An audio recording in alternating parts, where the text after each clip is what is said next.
and also proclaim this word unto our people, man. The so-called blacks, Latinos, and Native Americans. Those people make up the 12 tribes of the nation of Israel. Okay, and you know, today we're in some beautiful times, man, where major events are taking place.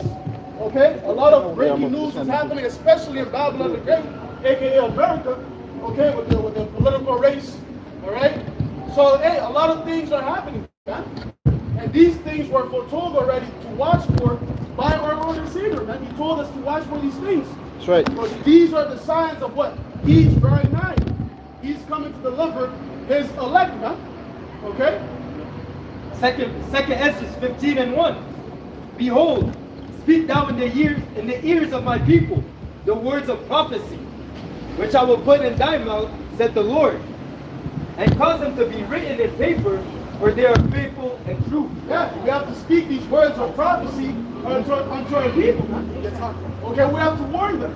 We have to tell them what to watch for, man. That's why the Lord set the prophets in place, to forewarn their people. Okay? So, hey, here it is, the mouthpiece of the Lord right here, which are the men, all right, that's proclaiming this heavenly knowledge about the future, man. Okay? And you best take heed, lest you get caught in the crossfires of the Lord, man. Go ahead. Second Ezra 9:1. He answered me then and said, measure thou the times diligently in itself. Yeah, and how do you measure the times, man? With the scriptures, with the Bible, the verses that are contained in the Bible, and that's the measuring stick. Okay, that's how you measure where you're at in prophecy. That's how you measure where you're at in actual, you know, life, man. How close you are to the end. Go ahead. And when thou seest parts of the signs past, which I have told thee before, then shalt thou understand that it's the very same time wherein the highest will begin to visit the world which he made. Exactly. Once you start seeing the signs, that's when you know, hey, you're close, man. Okay, the upwards of the people, the rumors of wars. Okay? The famines, the pestilences. Sorry. All right? That's how you know you're close. Because before our Lord comes, there has to be birth pains. Okay, which the book of 2 Ezra 16 speaks about that. I'm gonna get that. Okay, there has to be birth pains, man. What are those birth pains? Plagues, tribulation. Okay, before our Lord comes, those things have to happen. And we're seeing, hey, the beginning stages of that, man. Go ahead. Okay, this is 2 Ezra 16 and verse 37. Behold, the plagues draw nigh and are not slack. Yeah, they're not slack, man. But yeah, we're seeing the Lord's hand being at work, man. Okay? It's just one major event after the other. Back to back, man. Throughout this whole year, man, it's just been, yo, news, breaking news, this happened. The beginning of the year, earthquake in Japan. Right? Just within the month of July, a lot of things happened, man. Right? A couple days ago, not even 2 days ago, hey, the cyber attack with Microsoft. Okay? So, hey, when we're seeing things happening, man, the plagues are not slacking. Go ahead.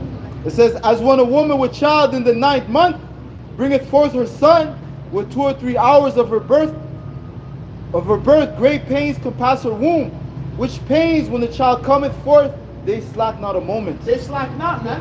It's giving you an example. When a woman is getting ready to bring forth into labor, she has birth pains. Okay? And those birth pains, she can't escape it. They have to happen before the child comes out.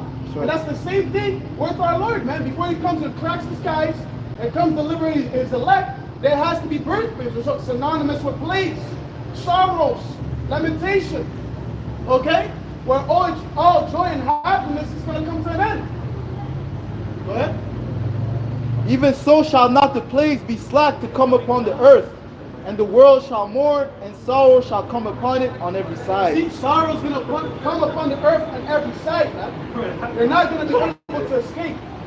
Okay? The Lord is basically going to besiege the whole planet Earth, man. Oh yeah. Wherever you go, there's going to be all hell breaking loose, man.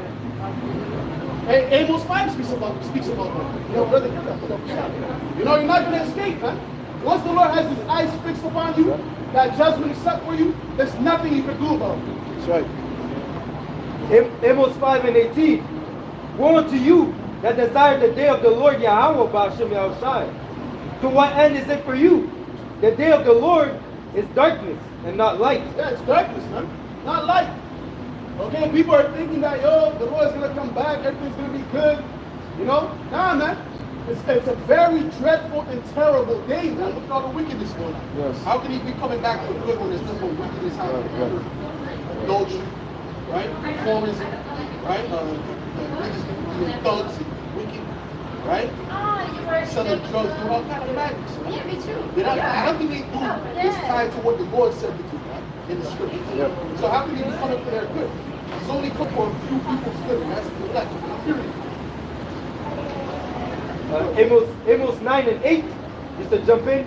Behold, the eyes of the Lord, Yahweh Ba'Shem El Shai, are upon this sinful kingdom, and I will destroy it from off the face of the earth, saving that I will not utterly destroy the house of Jacob, said the Lord Yahweh Ba'Shem El Shai. And the sinful kingdom today is what? Babylon the Great, man. That's right. You know, that scripture, the Lord was applying it to our people back then, but today we apply it to Babylon, man.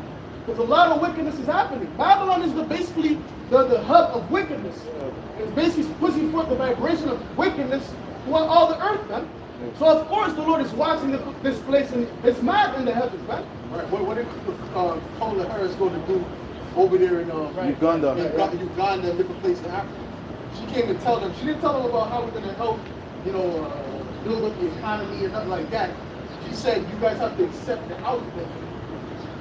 Right? And they rejected that. Why? Because that's their whole MO is to push wickedness and evil transgression against the Heavenly Father around the earth. That's that wine that it speaks about, man. You got it? Yeah. Bring it out. Jeremiah 51 and 7, Babylon had been a golden cup in the Lord's Yahweh Ba'Shem El Shai's hand, that made all the earth drunken. Yeah. The nations have drunken of her wine, Right. therefore the nations are mad. The wine is her philosophies, which is counter to the Heavenly Father's philosophy and mindset.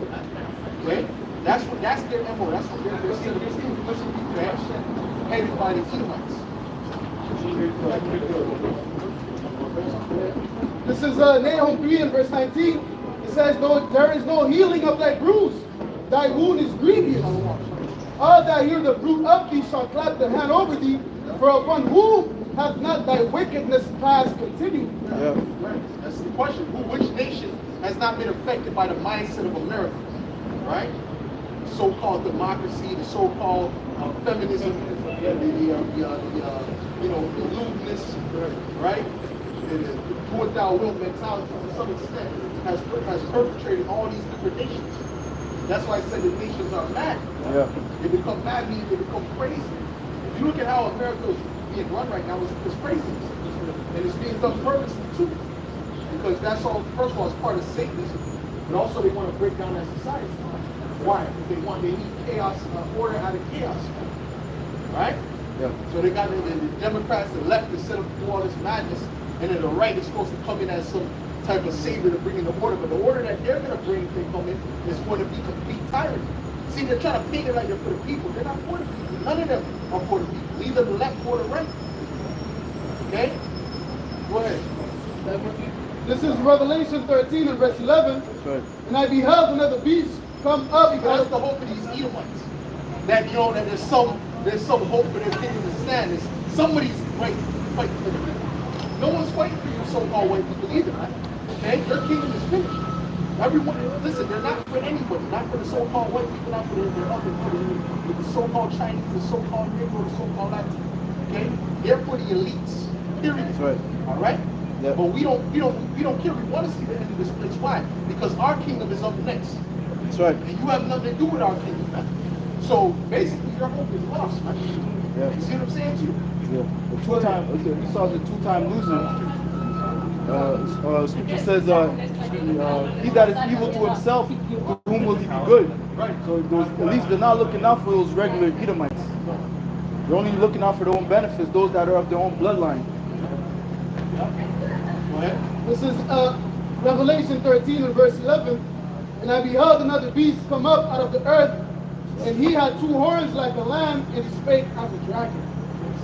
So you speak as a dragon. What does that mean? That means draconian measures, harsh laws. That's what's coming. Okay? Just came out those American police, they're training in the state of Israel. Why? For what? For terrorism.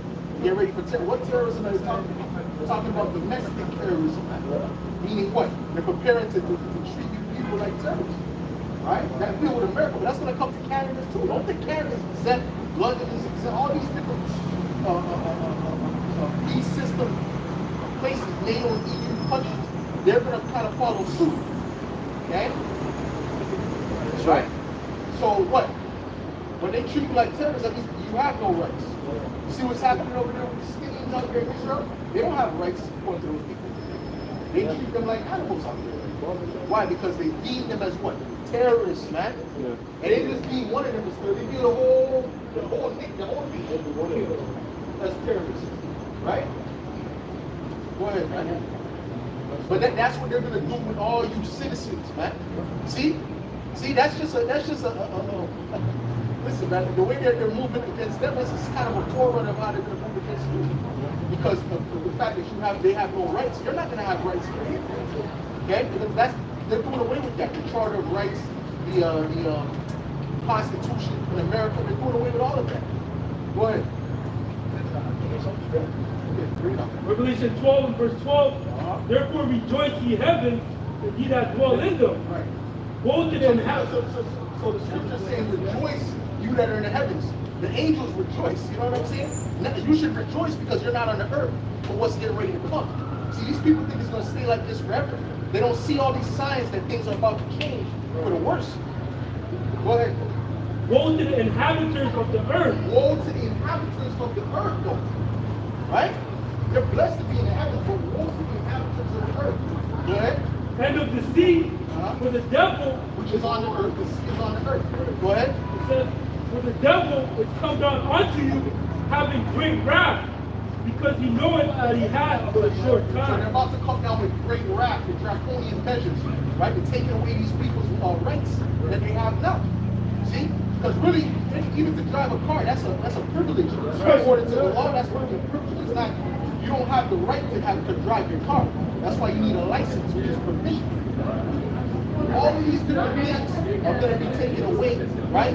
And then, right, when it's taken away, you're going to need to what? Do certain things in order to get these certain privileges. That's what it says. And the thing that they're going to want you to do is what? Take that mark of the beast. That's written about in Revelation, the 13th chapter. That's where everything is leading to, right? All roads lead to the mark of the beast, man. Matter of fact, give me that Revelation 13, man. Matter of fact, you're already there. So continue off from where you were at. Someone was reading it. Okay. What's up? Oh yeah. It's already Okay. Got it? Hold on. Which way? Yeah, that's it. Okay, that's all right. I can read it. This is Revelation 13 in verse 15.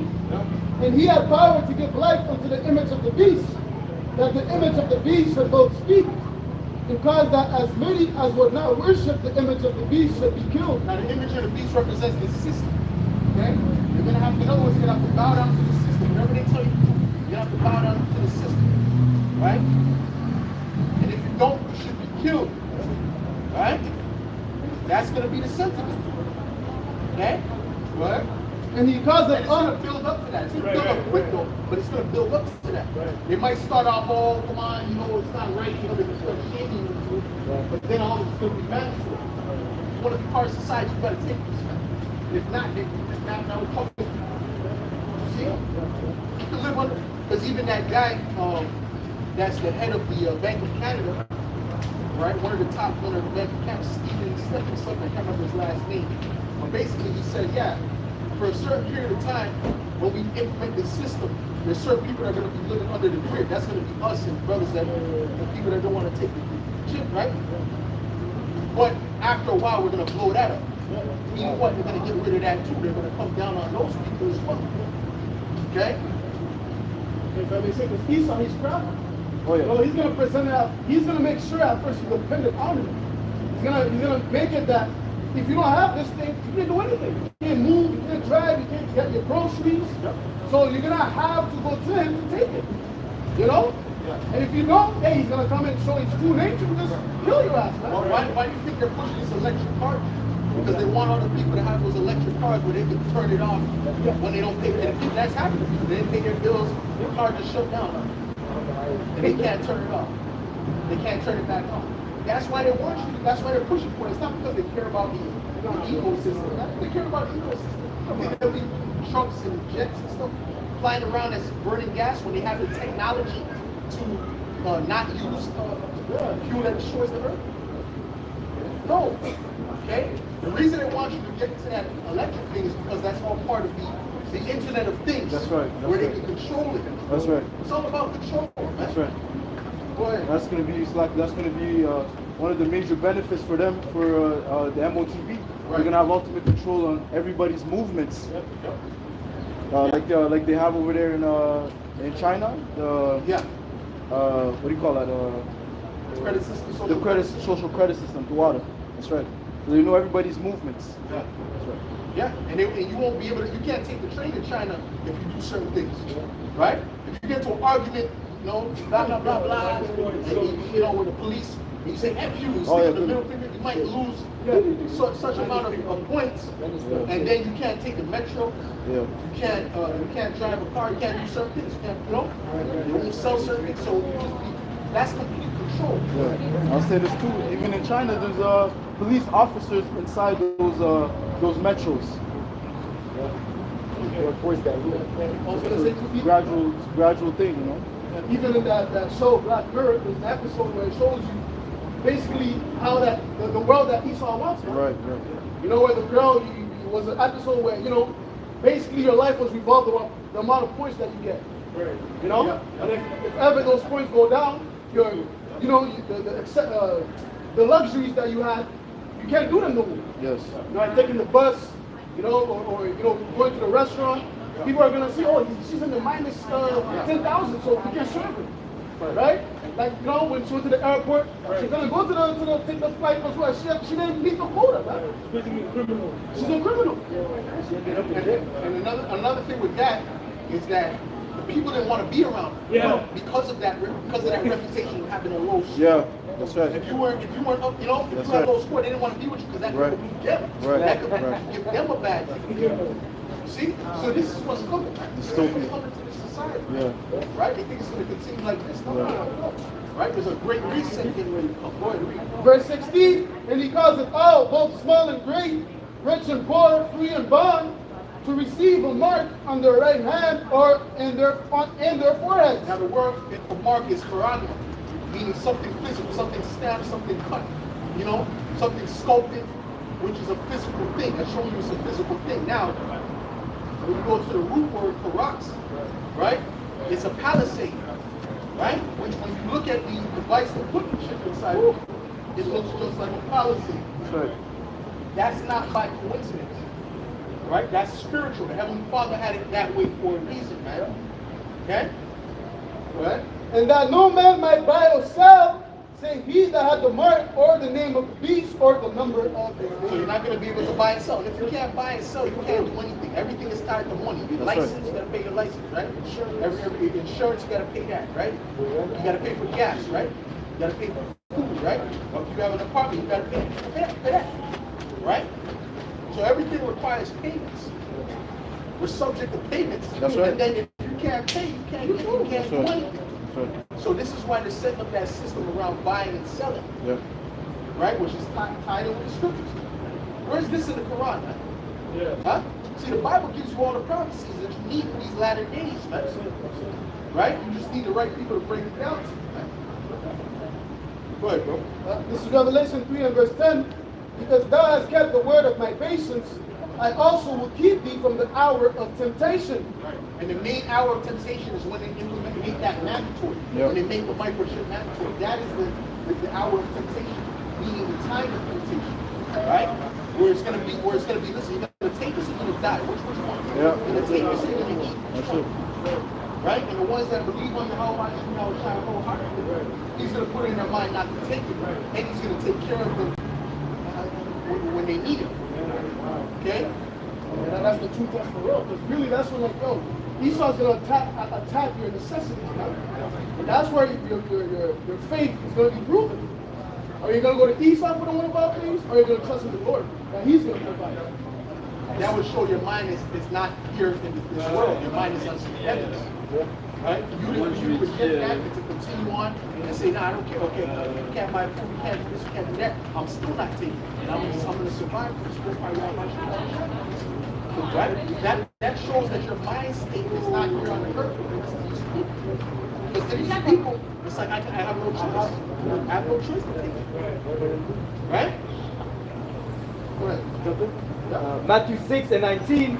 Lay not up for yourselves treasures upon the earth, where moth and rust And does. not to mention it's going to be high demonic attacks on those people to get them to take it. The spiritual side of things, the left side, spiritual side of things, is going to get these people to take it. Even the ones that the good old boys, the devils that are down south, the Bible devils, right?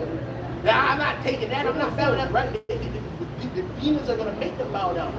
If they're not Israelites of the left, the demons are going to make them fall. Lay not up for yourselves That's why treasures. the apostle always says, what? Those people that fell out, they're going to take the chip. They know what it is. They say, you guys that ain't right, you're going to take the chip.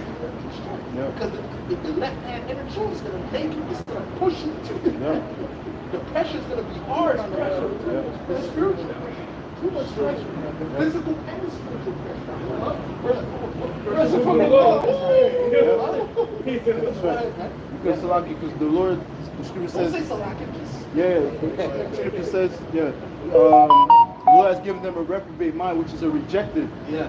They're rejected of Yahweh Shemeshah. So Yahweh Shemeshah doesn't want them. In fact, the scripture says that He has given them eyes to see that they do not, eyes that do not see, and ears that they do not hear. Yahweh Shemeshah has rejected those people, so they're going to follow Esau Edom. Well, the scriptures speak about also that they're giving themselves up to their own lust. They're giving them up to their own lust. See, all those things that you're going to want to do that you're restricted from, that's a lust. Yep. To eat, that's a lust. Yep. Right? To drive your car or whatever, that's all lust. At the end of the day, right? Doesn't mean it's necessarily wicked, but it's a lust. You know? As they did with the CV, how they stopped people from going to go simple as going to the movies, going to work out. The club, this and that. They said, oh, all I have to do is bow down. No, I'm gonna do that. Yep. So I can go and continue my life. Right. And then not only that, they turned around and looked at those that didn't do it as enemies. That's right. That's right. And We the people lusted to want to go back to that. Oh, yeah. Oh man, I Yep. wish I had missed doing this and this. Yeah, Man, that's they right, spoke that's right, about. that's the right, one that's thing they spoke about. That's Yeah, right. had me lusting. I'm tired of this having to be in at 9, all this nonsense, right? Well, guess what? The elect is, when that time comes, when it's over, it's over. It's over. The elect is not going to have that That's right, mindset that's right. about going back. They ain't no going back, you know? Once it's over, that's it. Yep. Okay, now we keep our eyes to the kingdom. Yep. Go ahead. Says the path of the just as the light that shineth more and more into the perfect day. Right. It's going to be for your benefit to reject the temptation of Esau. Right. And to be honest, that time was a beautiful time. Yes. As much as that lust was in, that was really beneficial to me. Yep. You know, that brought me on a higher level at that time period. Okay? Go ahead. That makes me think of what happened during the time when we were in Egypt. When we left Egypt, we had to go through that period of walking in the desert. We have to go through that moment of want, and that sifting, that was sifting, because the Lord could have just made us go straight to the promised land, but He made us take a long route, so that those that were fit or worthy were sifted out. So again, that's a similar time that we're going into. That our temptation is going to be a sifting period for those that believe and those that don't. Right. Now, the funny thing about it is this too, right? Is that in that time, these people lost their faith. Yeah. Oh, yeah. Those Christians, Muslims, they all lost because the synagogue was closed, the church was closed, the pastor had COVID. Okay? So all of them lost their faith. Well, what was happening? We were out here preaching every week. Even with that. No mask, F that shit. Right? So our faith was growing while their faith was increasing. And that's what's going to happen when things get real bad. And that was child's play. When things get real out here, huh? That's when the Most High is going to turn up the elect. That's right. Go ahead, bro. Matthew 6 and 19, lay not up for yourselves treasures upon the earth, where moth and rust doth corrupt, and where thieves break through and steal. But lay up for yourselves treasures in heaven, where neither moth nor rust doth corrupt, and where thieves do not break through nor steal. For where your treasure is, there will your heart be also. So you can't put too much too much in your heart, too much That's in this right. world. That's right. You gotta That's have right. always a mindset this is a temporary thing. That's right. Right? It's not to say you can't want certain things, but you gotta understand this is temporary. This whole thing is temporary, man. Right? This world itself. And the things that are to come is eternal, man. You know? Colossians 3:1. If you then be risen with Hamashiach, seek those things which are above, which where Hamashiach sitteth on the right hand of the Most High. Set your affections on things above, not on things on earth. For ye are dead, and your life is hid with Hamashiach in the Most High.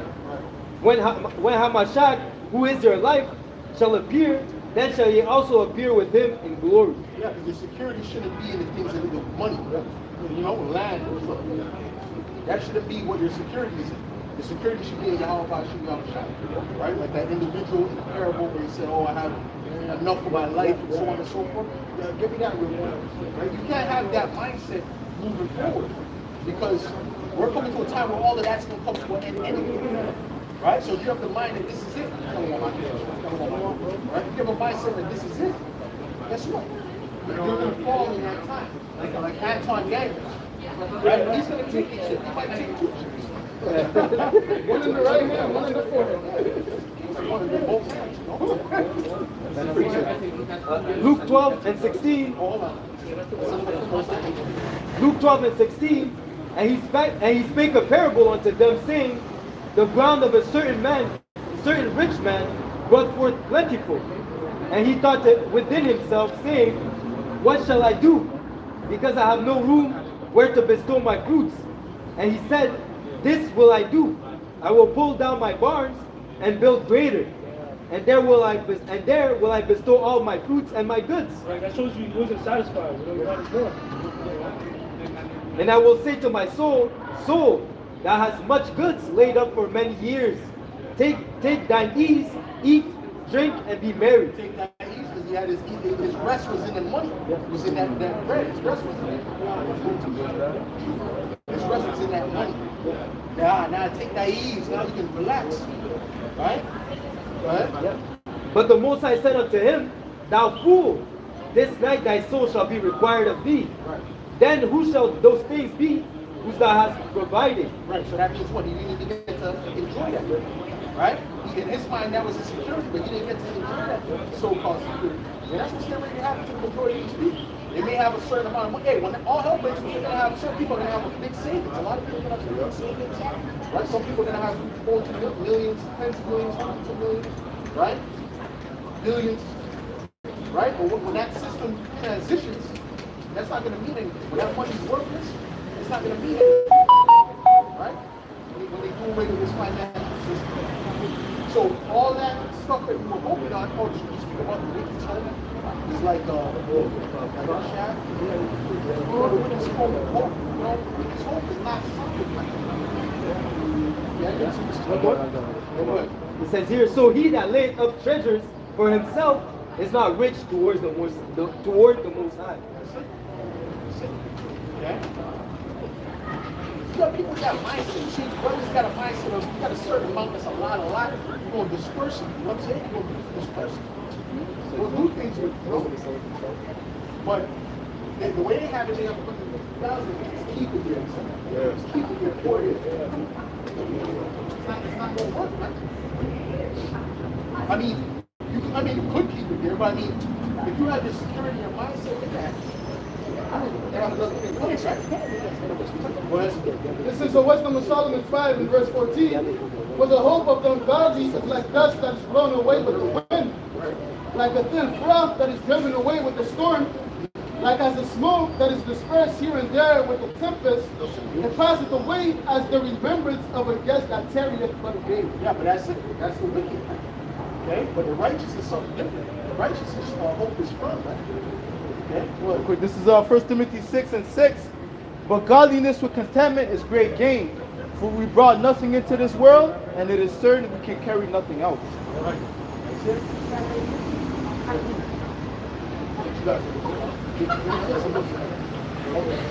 This is the book of Proverbs 10 and verse 28. The hope of the righteous shall be gladness, but the expectation of the wicked shall perish. That's the comparison. You know, the wicked, their hope is going to perish. But as for us, Oh, yeah. our hope is going to flourish, man. Because here it is, we're looking for the things, like the brother read, the things that are above, man. We're looking forward to the kingdom of heaven.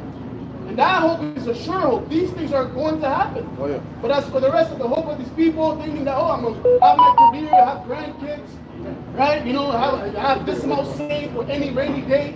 Not knowing that, yo, the times that we're going to, hey, none of that is going to help you, man. The only thing that's going to help you is the assurance that you have in the Lord. The wisdom, knowledge, and understanding of the scriptures, man. Outside of that, man, you're through. That's right. It says that the things of this world, they pass away. The lust thereof is going to go away, man, along with this world. Okay. Speak up so the camera sees. Okay. So this is 2nd Ezra 16 and verse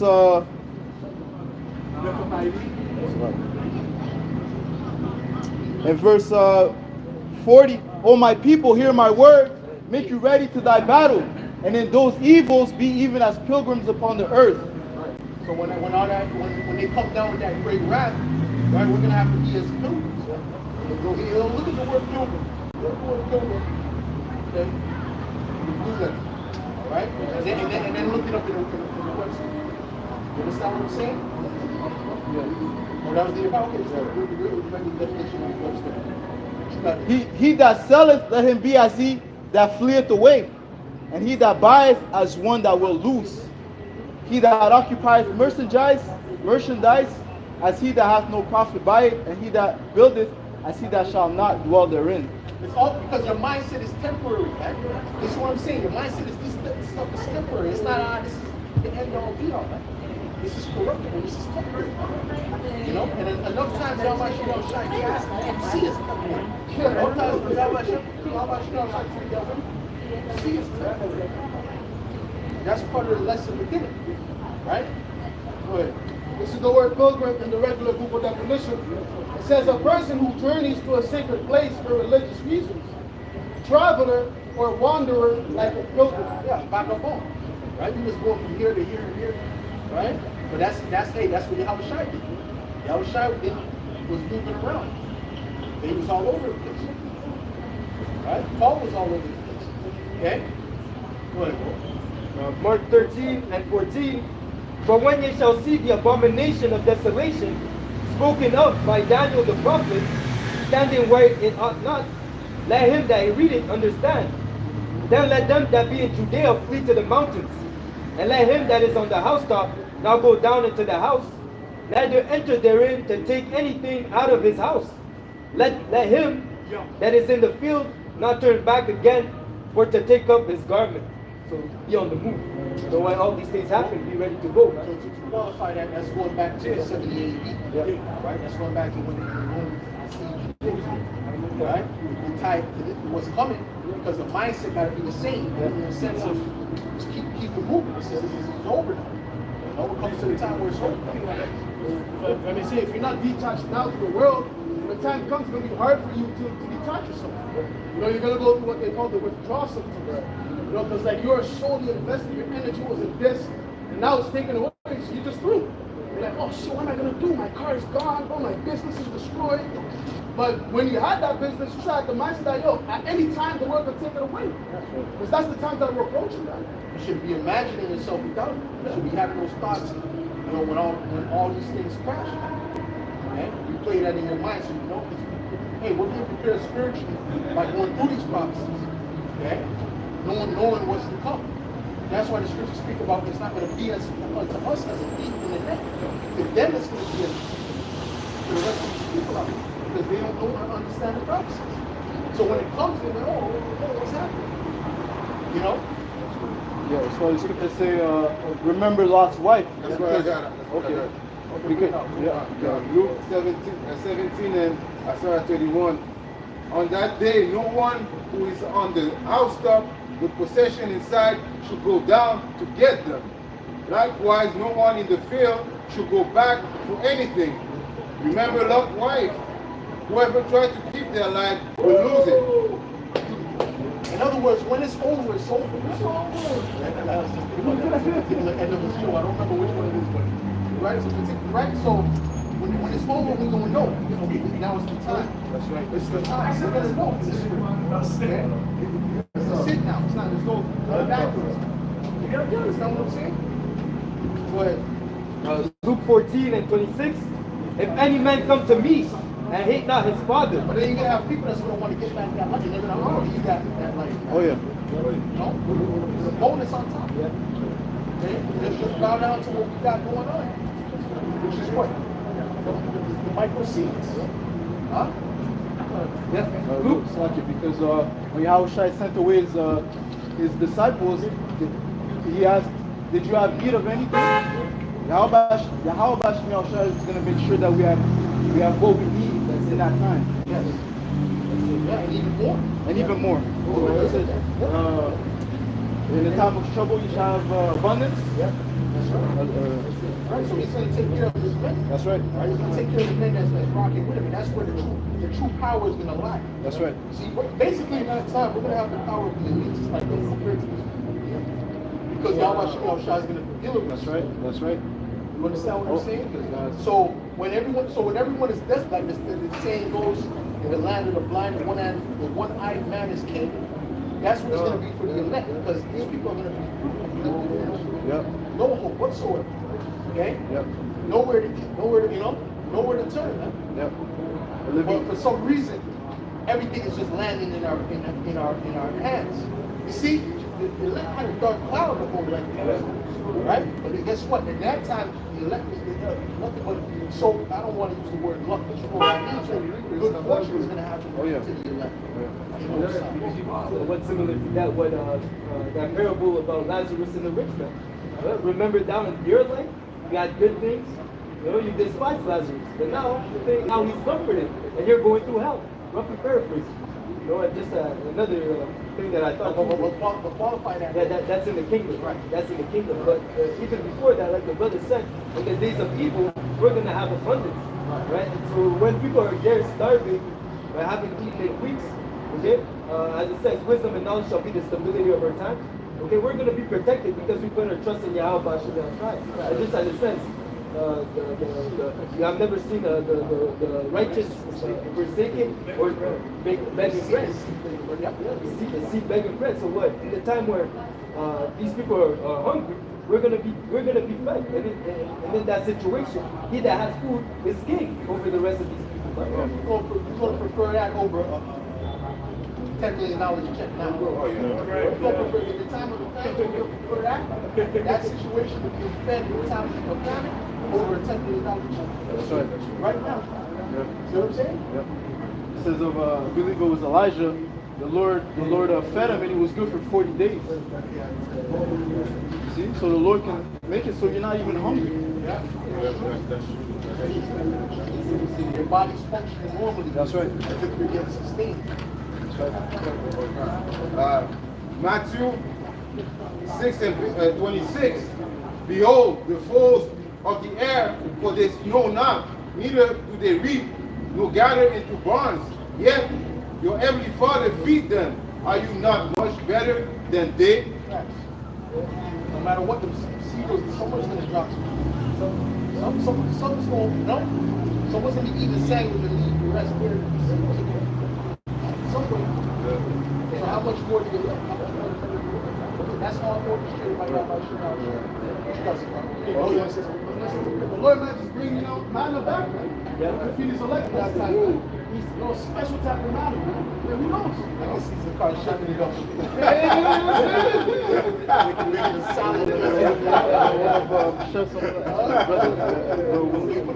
Remix.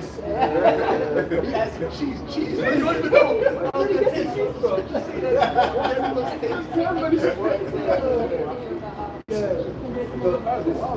This is the book of 2 Ezra 2 and verse 27. Be not weary, for when the day of trouble and heaviness cometh, others shall weep and be sorrowful, but thou shalt be merry and have abundance. Merry. That's in a joyful state. Right? So while all these people are in a sorrowful state, so while these people are in a joyful state or an okay state, that's when you let the sorrowful. See? So it's just normal. Brothers, every time you be around brothers, I'm saying you don't even know why. It's like it's kind of like burgers. first be letting out some sigh, like, you know, and he let out the last breath. You think it's all good? You think it's all good, brothers watching a movie, eating popcorn.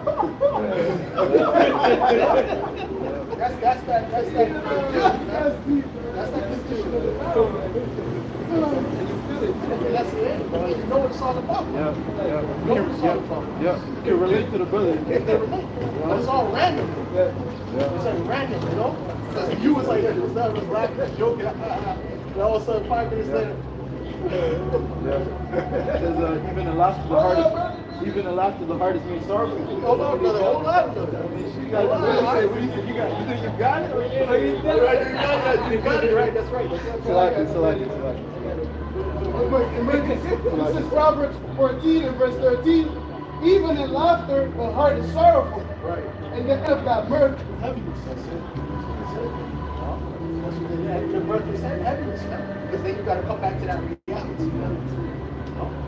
When you're not plugged into the matrix, you're dealing with reality. When you're plugged into the matrix, in these lies, you're not dealing with reality. Right? Remember the guy said he wanted to go back. You want to eat the slop no more. You don't want to eat steak. You know? Ignorance is bliss. Even though it's, Ignorance is bliss. Ignorance is bliss. You didn't want to remember the truth anymore. See? But we can't forget the truth. The truth is within us. Right?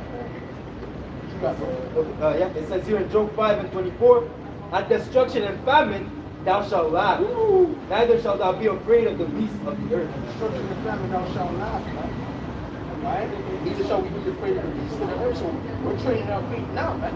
Now, brothers, because I used to, bring up these type of topics, about repentance, and I used to be out with the brothers, was a dog or something, they pull up. Sometimes they'll hesitate and beat themselves, they'll touch them, you know? But that's okay, man.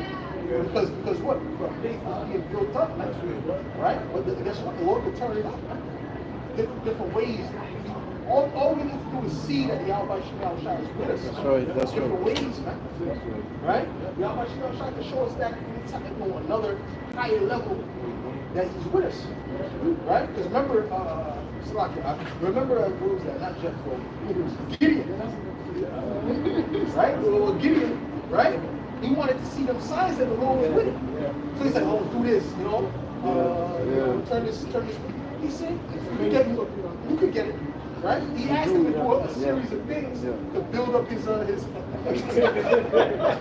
right, bro. We kind of like you, man. That's why we encourage you up. Go ahead.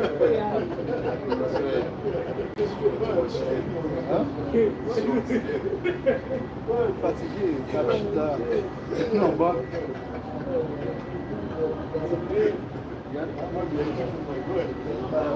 Second Peter 3 and 11. Seeing then that all these things shall be dissolved, what manner of person are ye to be in all holy conversation and godliness, looking for and hasting unto the coming of the day of the Most High, wherein the heavens, being on fire, shall be dissolved, and the elements shall melt with fervent heat. Nevertheless, we, according to His promise, look for new heavens and new earth. Hold that. Let's get this. this is Judges 6 and verse 36. To the point. It says, and Gideon said unto the Most High, if thou wilt save Israel by my hand, as thou hast said, behold, I will put a fleece of wool on the floor. And if the dew be on the fleece only, and it be dried upon all the earth beside, then shall I know that thou wilt save Israel by my hand, as thou hast said. And it was so. When he arose up early in the morning, and thrust the sleeve together, and wrinkled the dew out of the fleece, a bowl full of water. And Gideon said unto the Most High, let not thy anger be hard against me, and I will speak but this once. Let me prove, I pray thee, but this once with the fleece. Let it now be dried upon the fleece, and upon all the ground let there be dew. And the Most High did so that night. It was dry upon the fleece only. So what was that? What was this doing? These were signs to show him, listen, I'm with you. It's me, I'm with you. Go ahead. It says, and the Most High did so that night, and it was dried upon the fleece only, and there was dew on all the ground. Okay, there we go. Right? So what was that built up his faith? Right? So it's the same thing when Yahweh Shai shows certain things that the man is doing, it's going to build up our faith. Okay? It's going to build up our faith for that time, so it's nothing. Yeah. Just breezing through, won't be like the angel that passed through and said, what? What do I have to this person? That's right. Because his faith was too high. Oh. His faith was too high. Not was, it is too high. Why? Because he's not even perfect. He's going to be an answer. Yeah? You give money. You give a homeless person money. What homeless person you give money and says, what am I going to do? What do I need this? I don't need this. It does not happen. All my years of living on the earth, I want to spend more years than me. You ever hear a homeless person say, I don't know. Why am I going to do this? You never heard nothing like that before, man. Okay? You heard of that? And another thing he said was what? That, you know, not worry about anything. The Lord, Heavenly Father takes care of you. Which is true. And he had that calm demeanor, like you really don't care. Even when he walked on slow. Right? Another sign, it says here, Isaiah 38 and 4. Then came the word of the Lord Yahweh to Isaiah, saying, Go and say to Hezekiah, Thus said the Lord Yahweh the power of David thy father. I have heard thy prayer, and have seen thy tears. Behold, I will add unto thee. We keep seeing that, Adrian, right? Yeah. We keep seeing it, man. Yeah, bro. And I see him the next day after. Okay? Over and over, man. But you have to be spiritual to recognize he's an angel, man. Yeah? You gotta be, and they want it that way. Heavenly Father wants to see how much faith, how spiritual you are.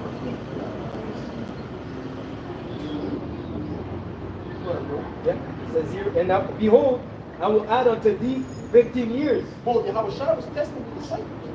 Remember that? He pulled up and when they didn't know it was him? Yeah. Yeah, you know? Yeah. Right. But first he didn't tell them who he was. You know? Right? It says here, and I will deliver thee and the city out of the hand of the king of Assyria, and I will defend the city. And this shall be a sign unto thee from the Lord, Yahweh Shai, that the Lord will do these things that he hath spoken. Behold, I will bring again the shadow of the degrees which is gone down in the sun, in the sundial of Ahaz, 10 degrees backwards.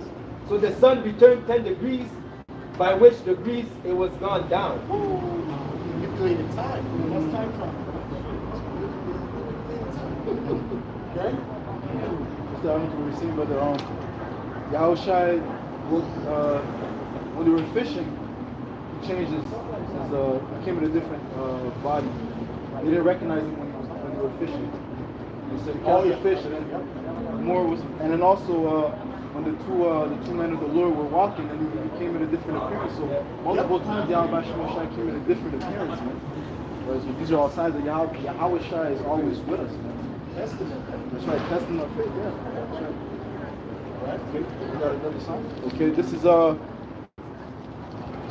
book of 1 Kings chapter 19. See, I just had it. Okay, 1 Kings chapter 19 and verse 10. And he said, I have been very jealous for Yahweh, the power of hosts. For the children of Israel have forsaken thy covenant, thrown down thine altars, and slain thy prophets with the sword. And even I only am left, and they seek my life to take it away. This is Elijah speaking. It says, verse 11, and he said, go forth and stand upon the mount before Yahweh. And behold, the Lord passed by, and a great and strong wind rent the mountains, and break in pieces the rocks before Yahweh. But the Lord was not in the wind. And after the wind, an earthquake, but the Lord was not in the earthquake. And after the earthquake, a fire, and the Lord was not in the fire. And after the fire, a still small voice. Right? So the Lord showed many signs to Elijah to show that he was still present. Though he didn't literally show himself, through the signs you can see that he was with Elijah. Man. Though Elijah thought that he was the only one. Yeah, if you're one of his men, he's going to build up the faith where he's in that time, the elector's faith is going to have to be on a level. You understand what I'm saying? This ain't no joke, man. The demons be working with these fellas, man. flesh, I'm saying he was working just like the flesh. Okay? But ultimately, yeah, so he's gonna show us things in these latter days, right? Oh, the angel that came by, that was the brother's faith right there. And then you got these clowns talking about, oh, the angel will come, he was in the bushes. And you got guys in the bushes. What are you talking about? What are you saying? And he's speaking about great mercy. You know, but when the angel come back next time, he gonna come get you. He might come get you. That's a proud, wicked, evil state. That's a proud, wicked, evil state. You better look y'all like you know how to deal with those virgins or any of them. Because guess what? That when you kind of look at it's not going to be good. You better repent. All right. But matter of fact, you should apologize to those brothers and ask them to pray for you. How about that? Go ahead. That's what you should do. Go ahead. 2 Timothy 3 and 10. But thou hast fully known my doctrine, manner of life, purpose, faith, long-suffering, charity, patience, persecution, affliction, which came unto me at Antioch, at Iconium, and Lystra. What persecution I endured, but out of them all the Lord delivered. Again, the Lord was with Paul during all these afflictions, during all these times, and he delivered him. That's why he had so much faith to do the work that he was doing. Well, not to mention that he knocked him off the horse. That right here will put you on a level. You see how himself knocked him off the horse and tell him something. And then he was blind for 3 days. And then what? Philip came. So when you saw the dream that was Philip, it was Philip, right? No, it was his third one. Okay, but anyway, no, one of the apostles. And him to him, and he said, listen, when he comes to you, when this guy comes to you, It's all the good. right? So all of that was built up. Yep. When he got bit by the serpent, he still lived. He had that accident with the boat, the shipwreck. That's right. And, you know, and he told the man, okay, we're still going to get to our destination. He got stoned, came back. That same could be. Who was? Ananias. Could be. That's fearful right there. It is. No? So Paul says, let's actually cast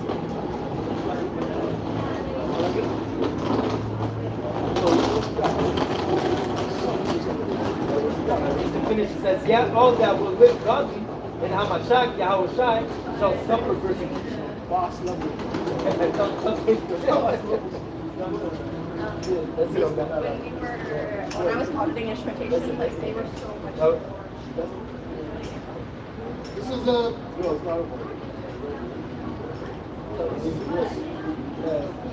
This is the book of Matthew 17, verse 20. It says, and Yahushua said unto them, because of your unbelief, for verily I say unto you, if ye have faith as a grain of a mustard seed, ye shall say unto this mountain, remove hence to yonder place, and it shall be moved, and nothing shall be impossible unto you.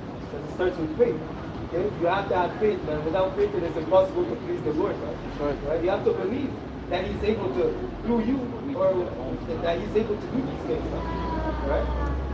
And it starts with just a little faith. Okay? Just a little faith, you can do a lot, right? In the name of Yahweh Shemel Shah. Right? God's faith of the mustard seed.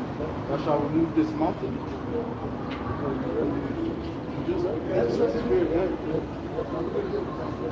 This is Matthew 17 and verse 20. It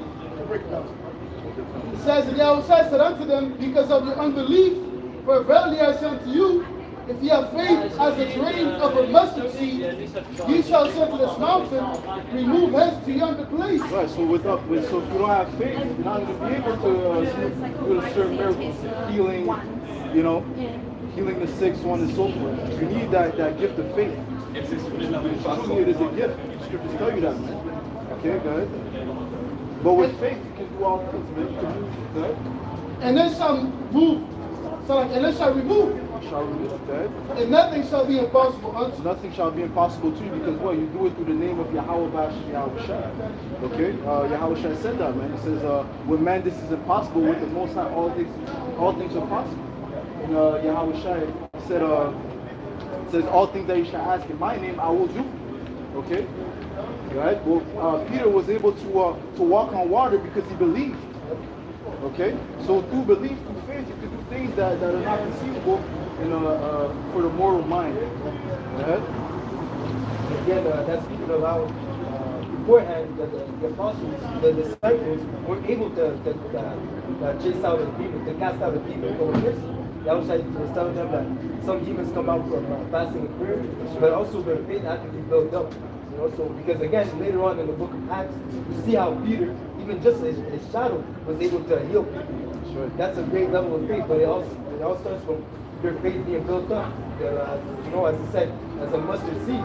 It started as a mustard seed, but then the mustard seed ends up being the greatest, one of the tallest trees that it can be. You see? It's all about a build up. And in this walk too, the Most High is going to take you to experiences the way that He's going to, increase your faith. That's right. You know, where He delivers you out of situations like, yo, there's no way I'm getting out. What am I going to do? And you grant Him and He makes a way out, man. So your faith just increases right there, man. Yep, that's what experience is about. You're being tried out. The Lord is looking who's really believing in Him and who doesn't. You know, if you're one of His, ultimately He's going to build you up to that level. Okay, next one. Almost got with your shoes. Just as an example too, about talking about faith being built up. Before David stood before Goliath, he had to face lions, he had to face bears. Okay? But after that experience, he had faith. Okay? Because he was at that time he was still a youngin. You know, imagine a young boy killing a lion, and it's not like those lions that you see at the zoo. That's a lion in the old days, man. You see? When you read about it, it said he played with them as the kids. He was like, playing around with them. They got slain, a bear, swing him around and shit. So of course, when he saw, Goliath, he was like, yo, who is this uncircumcised heathen? To the Lord, I'm gonna take this nigga down, man. He wasn't stressed, bro. The rest of the company, they were stressed out, and his brothers were like, what are you doing here? Yo, you're supposed to be taking care of the sheep. Yo, he came in, he fulfilled what he had to do, man, to take down Goliath.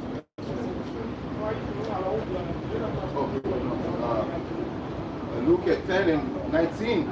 Behold, I give you unto you power to tread on serpents and scorpions, and over all the powers of the enemy, and nothing shall be any means hurt you. And that comes from Yahweh Shai. Yahweh Shai has given us that power. And that being said, you have to believe. You have to believe that you have that ability. Okay? Just as he said unto Martha, one thing that he told Martha when Lazarus died, he told her, I am the resurrection. Right? Even if he's dead, I can bring him back to life. Believest thou this? Because again, it all starts with belief. The miracles that Yahweh Shai did was because of the belief. That woman that had that blood problem, what she said, all I have to do is touch his garment, I'll be healed. It happened. Okay? That man, that centurion. Matthew 8 and verse 5. And when Yahushua was entered into Capernaum, there came unto him a centurion, beseeching him, and saying, Lord, my servant lieth at home sick of palsy, grievously tormented. And Yahushua said unto him, I will come and heal him. The centurion answered and said, Lord, I am not worthy that thou shouldest come under my roof, but speak the word only, and my servant shall be healed. For I am a man under authority, having soldiers under me. And I say to this man, go, and he goeth, and to another, come, and he cometh, and to my servant, do this, and he doeth it. When Yahushua heard it, he marveled and said unto them that followed him, Verily I say unto you, I have not found so great faith, no, not in Israel. Because again, that man, he said what? All you have to do is speak. Don't even show up to my house. Just say the word. That by doing that, he had not only did he have faith, but he acknowledged that Yahushua had power. He acknowledged that Yahushua, it doesn't say that he believed that Yahushua was the Messiah, but just by those actions, he understood that Yahushua was a man of the word, and he just had to say the word. They're not because again, he didn't have to show up to the person, give her medicine, give her remedies. No, man, just say the word, man. Okay? Just like the brother said, you have power to cast out demons, cast out the heal. That's exactly why Yahushua came long distance, man. Right? Right, that's why it's more heavier for us now too, right? Believing without seeing, right? That's what the priest said. You know, because that's basically long distance. You know, we didn't get to see Yahushua read them, but we know, Yahushua, he did what he did, right? And the testimony is true. You know, we believe without seeing. That's faith. You read the Old Testament, there was a lot of miracles that was displayed. Now we're in the times, if you're a spiritual man, you're going to see and you're going to believe, or you're not seeing as many miracles as they were seeing back in the Old Testament. Okay, so really we're in a time of faith. Really, it's all about faith right now. You believe in Yahweh Bashim Yahushua. You believe you can do this. Again, you read those story of old. Okay? Some people might read it and they won't believe it. They don't believe that. Noah, Moses separated the sea. Okay? They might read these things, well, it's not possible, it's just a book. You know, but you still have to have a level of faith to believe these words, man.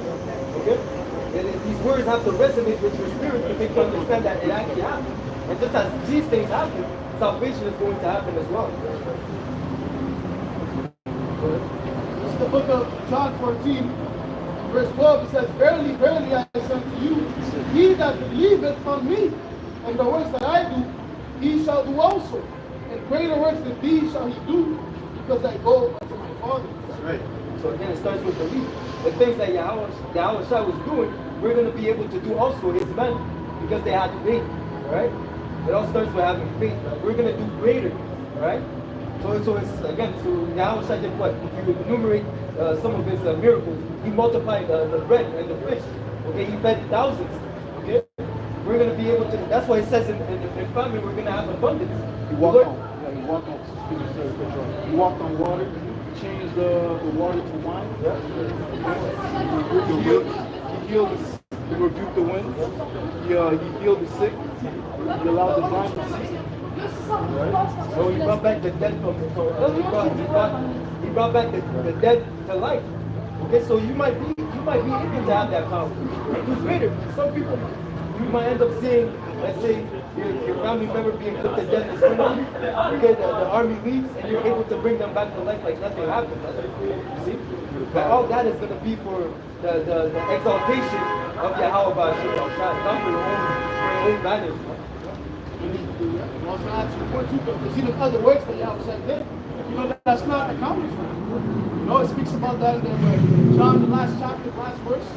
You know, that even the world can contain the works of Yahweh. So, hey, we're going to do greater works than those, man.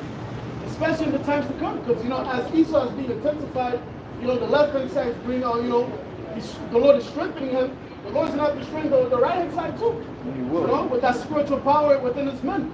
You know, to elevate the faith to where they can do things like, yo, damn, how is this possible? You know? Basically, niggas with power, not niggas with power, but, you know, so-called blacks, Latinos, you know, with power, huh? You know what I'm saying? Because the movie Supercell shows you what niggas would do with power, man. You know, the men of the Lord, they're not going to be doing that, you know. They're running fast and delivering drugs like they're doing now, man. It's going to be for the purpose of healing and basically elevating Yahweh Yahushua, man. Right, their minds were not transformed. That's They're right. still in the world. Yeah. If you have a worldly mindset, you're going to do worldly things. Spiritual Can you power. imagine even worse? Can you imagine what the Edomites do for so far away? Oh my goodness. The whole world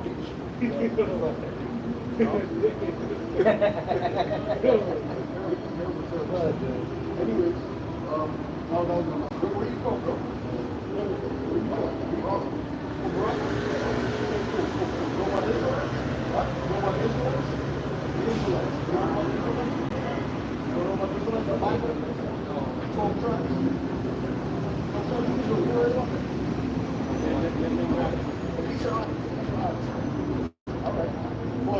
Okay, this is James 5:15. It says here, and the prayer of faith shall save the sick, and the Lord shall raise him up, and if he have committed sins, they shall be forgiven him. So like, that shows you the power of prayer, man. You know, in order for you to pray too, you got to believe in the prayer that you're asking for. Oh, yeah. You can't be coming to the Lord wishy-washy, you know, and I actually fully persuaded your mind that the Lord's going to do it. And we have multiple accounts in the scriptures where men, a congregation of men prayed and sisters, and then here it is, you know, things happen, man. Example with Peter, you know, the church gathered and they prayed and the angel came and delivered Peter, man. You know, particular men prayed to be healed of particular sickness, they got healed. That shows you the power of prayer, man. That's why we can't neglect prayer too. That's why Apostle Paul said, what? Men ought to pray everywhere. Lifting up of the holy hands, man. You know? And the Lord is going to answer your prayer if you believe in that prayer. That's right. This is James 1:6. But let him ask in faith, nothing wavering. Right, not wavering, not doubting, not unsure. You have to be sure about it. That's why it says, come boldly unto the throne of grace, man. When you're asking the Lord for something, you gotta be bold about it and believe. You know, don't be like, you know, rash and like, you know, but with the core, of course. But you believe in what you're asking for. You know? You know, I don't know if the Lord's gonna do it maybe, but I'm still gonna ask anyways. Nah, man. You have to be sure the Lord's going to answer the prayer. Else, man, don't even ask for it, man. That's why Scripture says to prepare yourself before you pray. You know? And once you have it ready, you fully persuade, boom, you ask the Lord for it, man. And the Lord's going to answer you. He's going to see your heart, you're sincere about it, believe in it, and He's going to make it happen at the set time appointed. It might not be according to your time, but at the time appointed, the Lord's going to answer you. That's great, I mean, begging. So you gotta beg the Lord to act like Like we're going into in the French camp, you have to cry out to Him. He wants to hear your cry. That's right, that's right. Yeah, He wants to hear it. So everything's going good, you don't have to cry on it. You know, you have to cry. There's certain lows that men and the Lord have to go through because He wants you to be on that level to be able to send those prayers with a different mindset, like a lowly, you know, tears may be coming out. You know what I'm saying? So that's where He wants you to be at. That's where He wants you to be at. All right? Okay? James 1:6. But let him ask in faith, nothing wavering. For he that wavereth is like a wave of the sea, driven with the wind and tossed. For let not that man think that he shall receive anything of the Lord. Well, let us think that we receive anything from the Lord. You got to be sure. Sure. It says, look, we have to come boldly before the throne of the Most High. Well, look at that word boldly in that scripture. Read that scripture.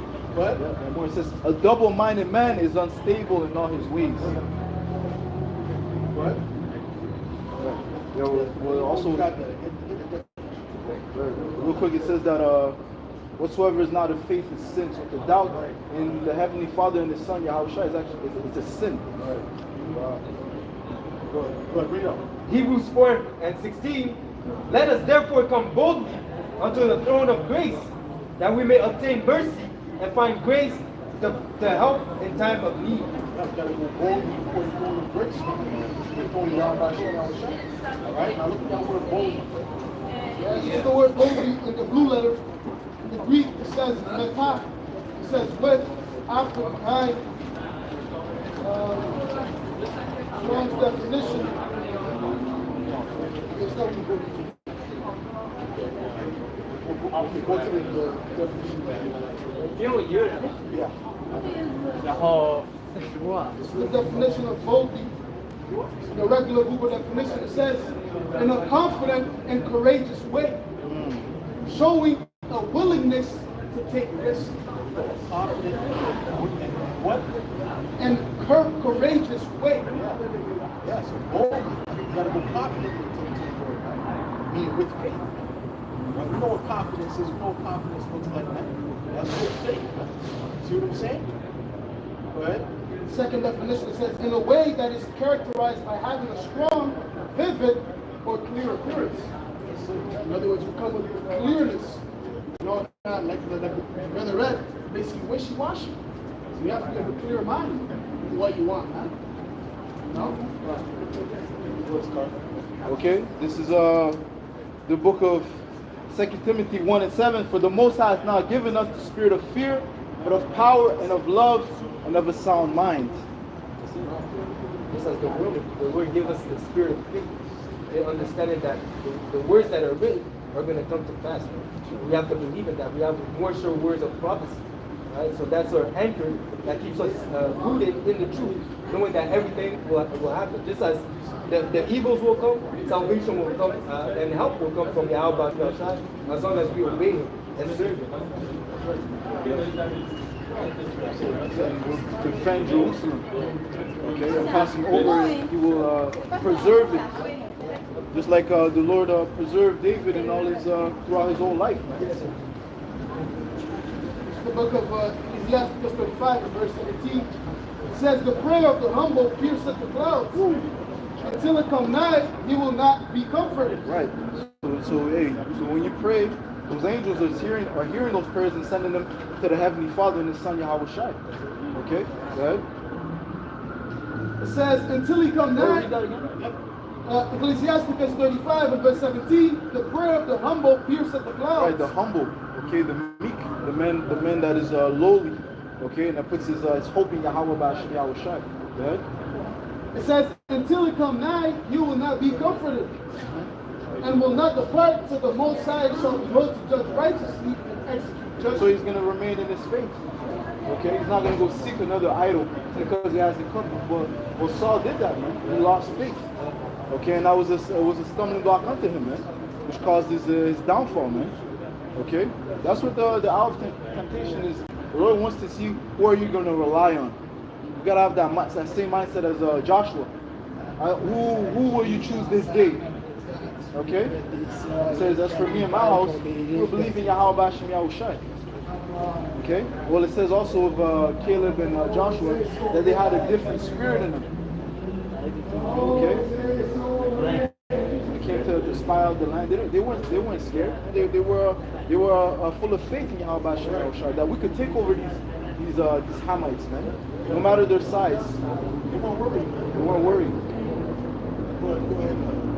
2 Peter 3 and 9, the Lord is not slack concerning His promise, as some men count slackness, but is long suffering to usward, not willing that any should perish, but that all shall come to the repentance. So again, that goes into you praying. When you pray unto Yahweh, you might not answer you right away. He might not give you what you ask right away, but you still have to believe. Okay, because again, one day for the Lord is as 1,000 years. Okay, so you have to be patient. Just as the Lord is long suffering, you also have to be long suffering and waiting for His answer, waiting for Him to give you what you want. Because it says that He gives you everything that is needful in due time. So you might pray for something it's not needful, so He keeps it. But again, if it's in the Spirit, if it is expedient for you to have it, He'll give it to you. But you still have to have faith and wait for Him to give it when He wants you to have it. This is Hebrews 10 and verse 35. Cast not away therefore your confidence, which hath great recompense of reward. For ye have need of patience, that after ye have done the will of Yahweh Bashem Yahushai, ye might receive the promise. Patience goes into what? Suffering. Goes into enduring. That moment of you waiting makes it that you cleave unto Yahweh Bashem Yahushai more, man. Okay? Because again, there's as it says, what does it say? It's the house. Yes, hope. The hope, yeah, the hope. Okay, so what is hope if it's seed? Correct. Okay? So you have That to is hope that is not seen. Not hope. Exactly. So you're hoping for these things to happen. Just as you're begging for it, just as you're begging for it, you're hoping for these things to come. Hope that is seen. Hope that is seen is not faith, right? It says here, verse 37, for yet a little while, and He that shall come will come and will not tarry. So it will come and will not tarry, man. Right? Okay, so even if it takes time, even now the Lord is speeding up the time, man. Right? So even if it takes time, or it seems like it takes time, it's going to happen, man. That's right. Right? Right. Speaking of Yahweh Shai, though he's tarrying, he shall come. Okay. The scripture says that he cannot deny himself. Yeah. You can't stop you can't stop his return. You can't stop the path that Yahweh Bashem Yahushai has laid up, man. Which is to what? Bring deliverance to the election of the nation of Israel, right? to destroy this wicked kingdom. It tells you that the day of vengeance is in his heart. Right? So he wants these things to happen. Right? So if he tarries, when he appears, he's going to do it. Right?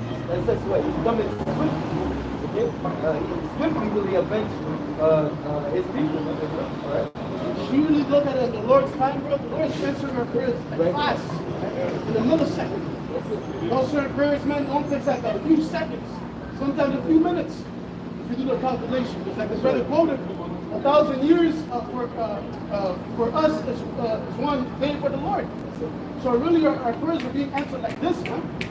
You know, especially you pray. Come on, man. Brothers have testimonies about they prayed for particular things happen right then and there, the same day, the same hour. Deliverance came. So hey, you know, the prayers are piercing the clouds, man. And again, the Lord might just want you to send those prayers. Really, the blessing is already set up. Okay, but He just wants to hear you say it. He wants you to pray to Him. That's right.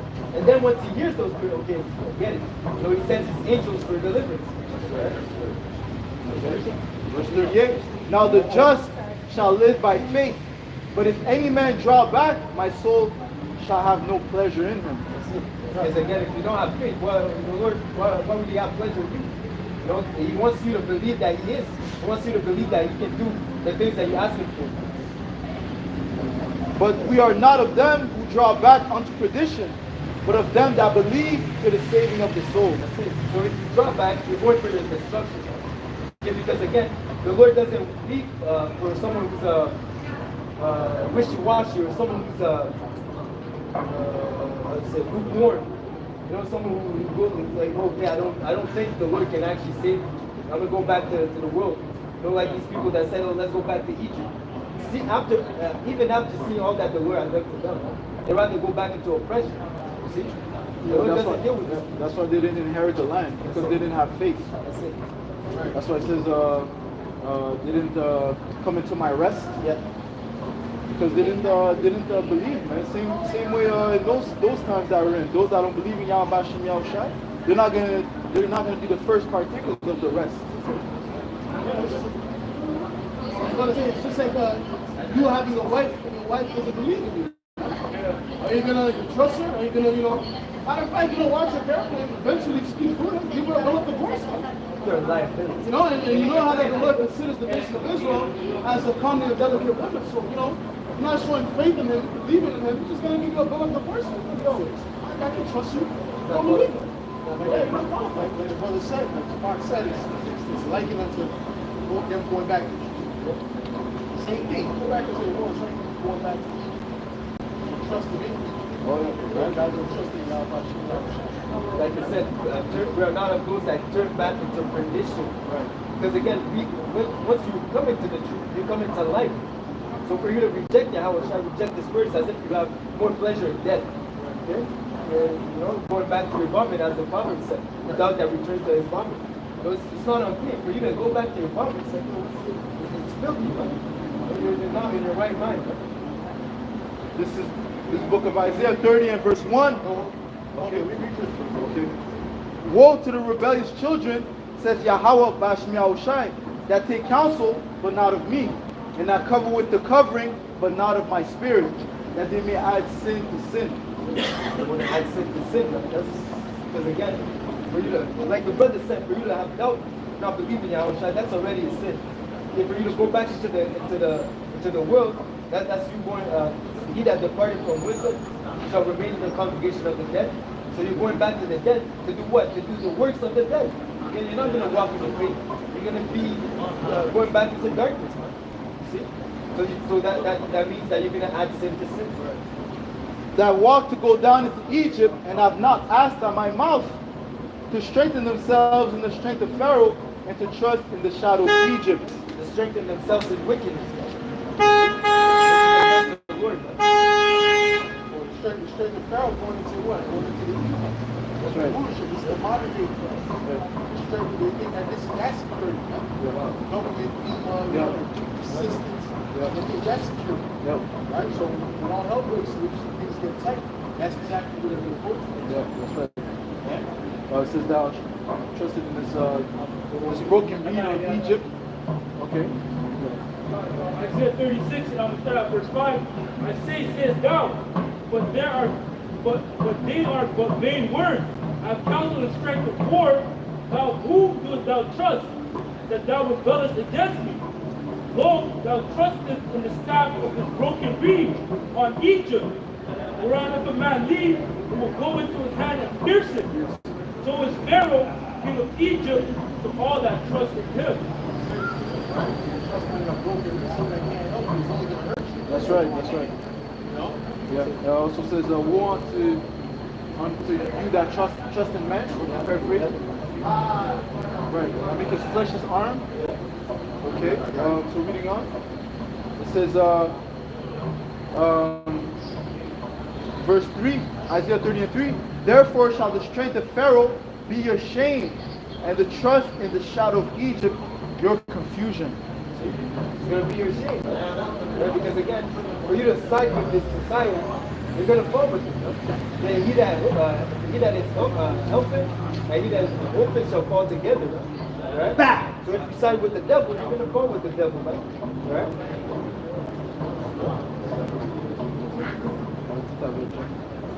No, bring it up. Jeremiah 17, and I start at 5. God said, the Lord, cursed be the man that trusts in man and making flesh his arm. Right, cursed is the man that trusted in man. Okay, so the man that trusted in another man, trusted in a government system, he's really cursed, man.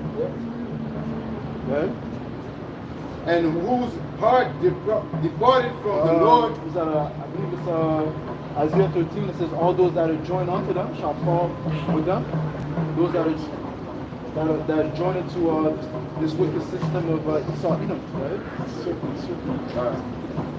For he shall be like the heat of the desert, and shall not see when good cometh, but shall inhabit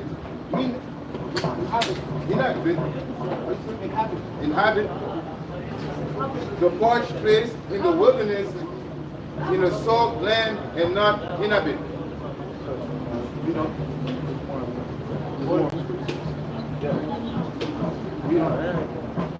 Okay, so when that heat comes, man, you're not going to be covered, man. Okay, when those tribulation come, you're not going to be covered because you put your faith in something that's not solid, man. Okay? The scripture talks about Yahushua talks about he that built his house on sand. Okay, when the tribulation comes, when the wind comes, so on and so forth, he's gonna fall, man. Compared to he that built his house upon a rock, man. Blessed is the man that trusts in the Lord, and whose hope the Lord is. Yeah. For he shall be as a tree planted by the waters, and that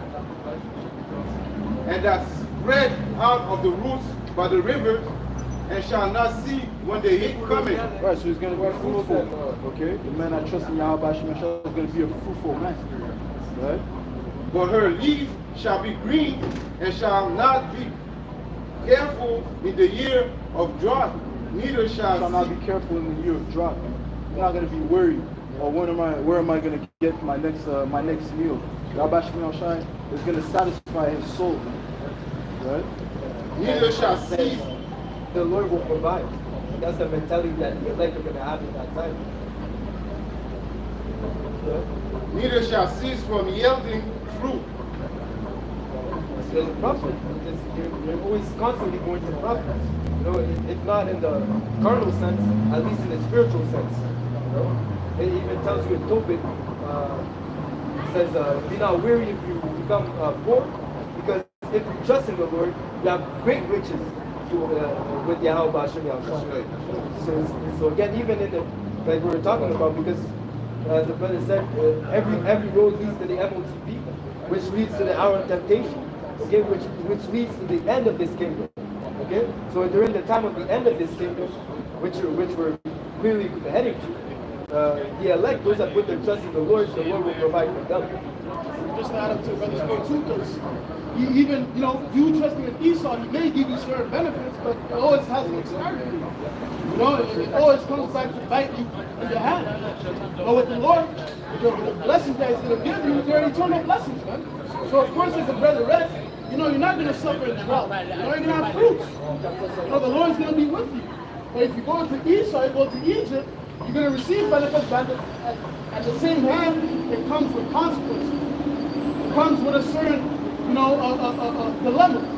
That's why, like the brothers quoted, trust in Egypt is going to be like a staff that pierces in their hand. Man. At first, it might seem good. Oh, okay, it's going well. But little do you know, this guy's oppressing you. Now, he's limiting you to the benefits that he had before. So it's best to just trust in the Lord, man. And we're going to see the prophet and trusting in the Lord, man. While these people that go and take the chip, go to eat, and they're going to be completely through. That's why in 2 Kings 16 says what? Everyone that trusts shall be had in derision and trodden underfoot. Because Esau's not for your welfare, man. He's not here to help you. He's only thinking about himself. That's the type of man that he is. See, it says don't you lean on him because you think you're going to have somewhat stability. But no, man, it's going to break. Like the brother said, it's going to pierce you. That meaning that it's going to hurt you. Right? It's not for your benefit. Right? This is Isaiah 31:1. Woe to them that go down to Egypt for help, and stay on horses, and trust in chariots, because they are many, and in horsemen, because they are very strong. But they look not unto the Holy One of Israel, neither seek Yahweh. See, it tells you, woe, death and destruction, for you putting your trust in carnal things. Okay, they look at, Esau Edom has a military might. Oh, Esau Edom, the government, the society. Okay, I'm going to trust in that. But no, it says, war, you're going to be destroyed, man. Right? Because you said what? You look not towards Yahweh. Okay, the other precept said that you go back to Egypt and you don't ask at the Lord's mouth, meaning the prophets. We have the right way that will lead unto life. Okay? But these people, they choose rather to side with death and oppression. Okay? See? And that's what you're going to receive. Verse 2, yet he also is wise, and will bring evil, and will not call back his words. Because again, the Lord is against the society. It's not for this, but as they say, God bless America. No, man, the Lord, his intention is to destroy America. Good. Okay? You see? He's going to bring those evils, man. Because of what? Because of the iniquity that's being portrayed in the whole world, man. Okay? The Lord wants to destroy this whole system. Okay? Started with Babylon the Great, man. Alright? And will not call back his words. He will not call back his word. It says what? His word shall not return void. The words are already gone out, man. It's already written. Oh, man. Okay, it's already written. So the destruction of Babylon has to come to pass, man. That's right? And we're getting closer and closer and closer onto that day. Even when you look at the news, there's no talks of peace. The talks of peace are out of the window, man. Okay? We're just the righteous are getting closer and closer until the day of salvation. The wicked are getting closer and closer to the days of destruction. That's right, bro. That's no peace for the wicked. That's it. They don't know peace, man. Okay?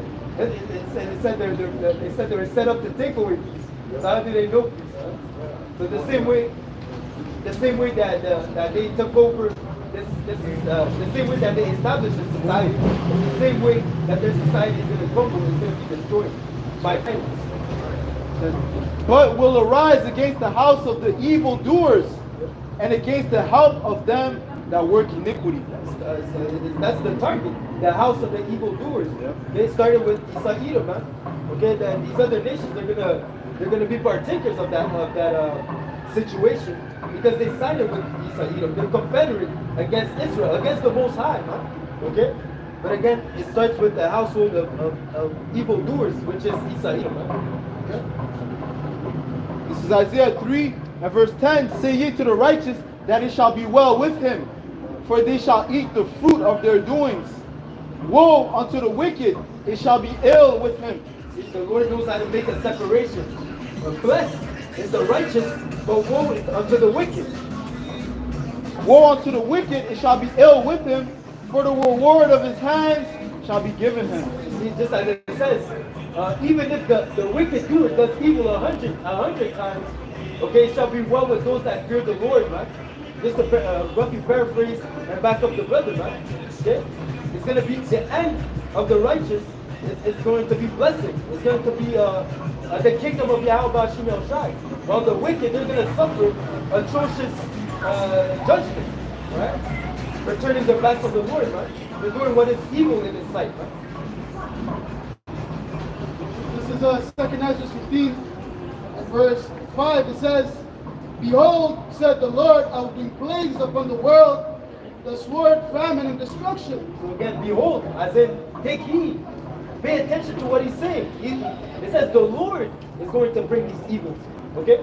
Not men. The Lord is bringing these things, man. Okay? That's His intention. Okay? Yeah, it says, shall there be evil in the city and Yahweh Shem El Shai has not done it? That's it. And again, who shall disannul His word? Oh man. Who can say, okay, no, Lord, you can't do that? No, man. That's what He wants. He wants to destroy this place, man, the earth. He wants to destroy this society, not the earth. Society. I had to pull myself back, man.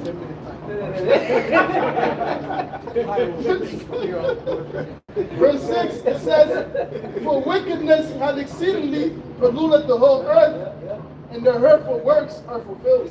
Hurtful. Iniquity is hurtful. Okay? You see, the Edom is setting up a society where, as it says in Matthew, I believe, if it wasn't for the Lord speeding the days, no flesh shall be saved, right? The mindset, the ideologies, the evil that Edom is pushing forth on the earth is hurtful, man. That's right. Okay, the earth is mourning, man. Okay? Oh, yeah.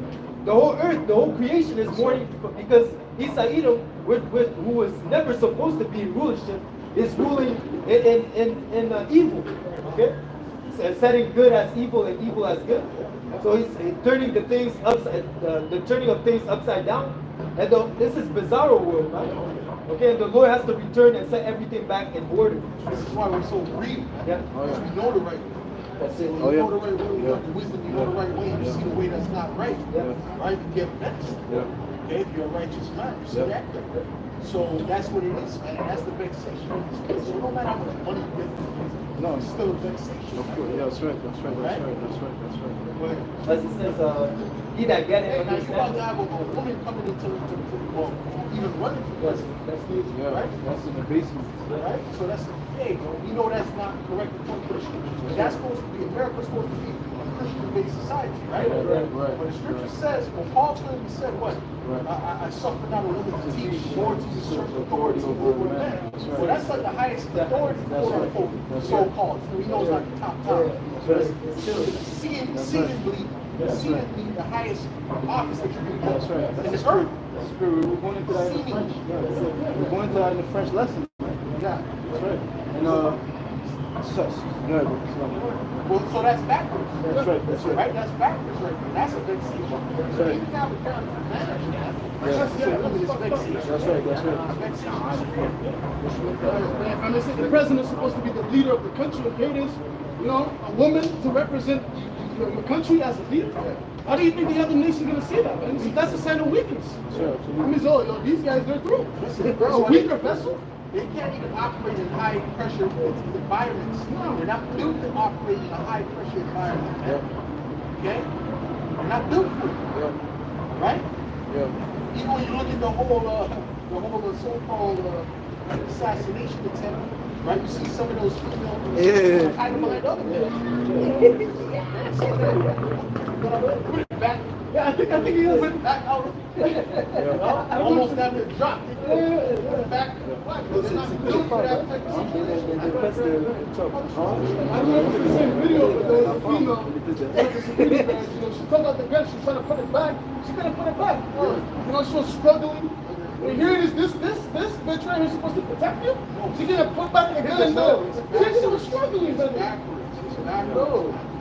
They're not built to do that type of stuff. This is this world. When you blur the lines of gender roles and male and female, that's destroying the let's blur the lines of everything. So if that don't exist, that's the basis of life. If you destroy that now, well, technically, what's the difference between us and that? Dog. Right. Yeah. Go all the way. Right? Technically, who's to say? Sex is not really supposed to be in the ears. Yep. All right? Oh man. Technically, because there's something called a foundation. Oh yeah. Those are foundational That's right. understandings. That's right. That's right. If you destroy that, The specific structure that Yahweh Shemel Shai set up. What Esau did, he created a complete disorder with that foundation. and you know what we're saying, this irks me because I say that because the truth is what's these people have been programmed to be against the truth.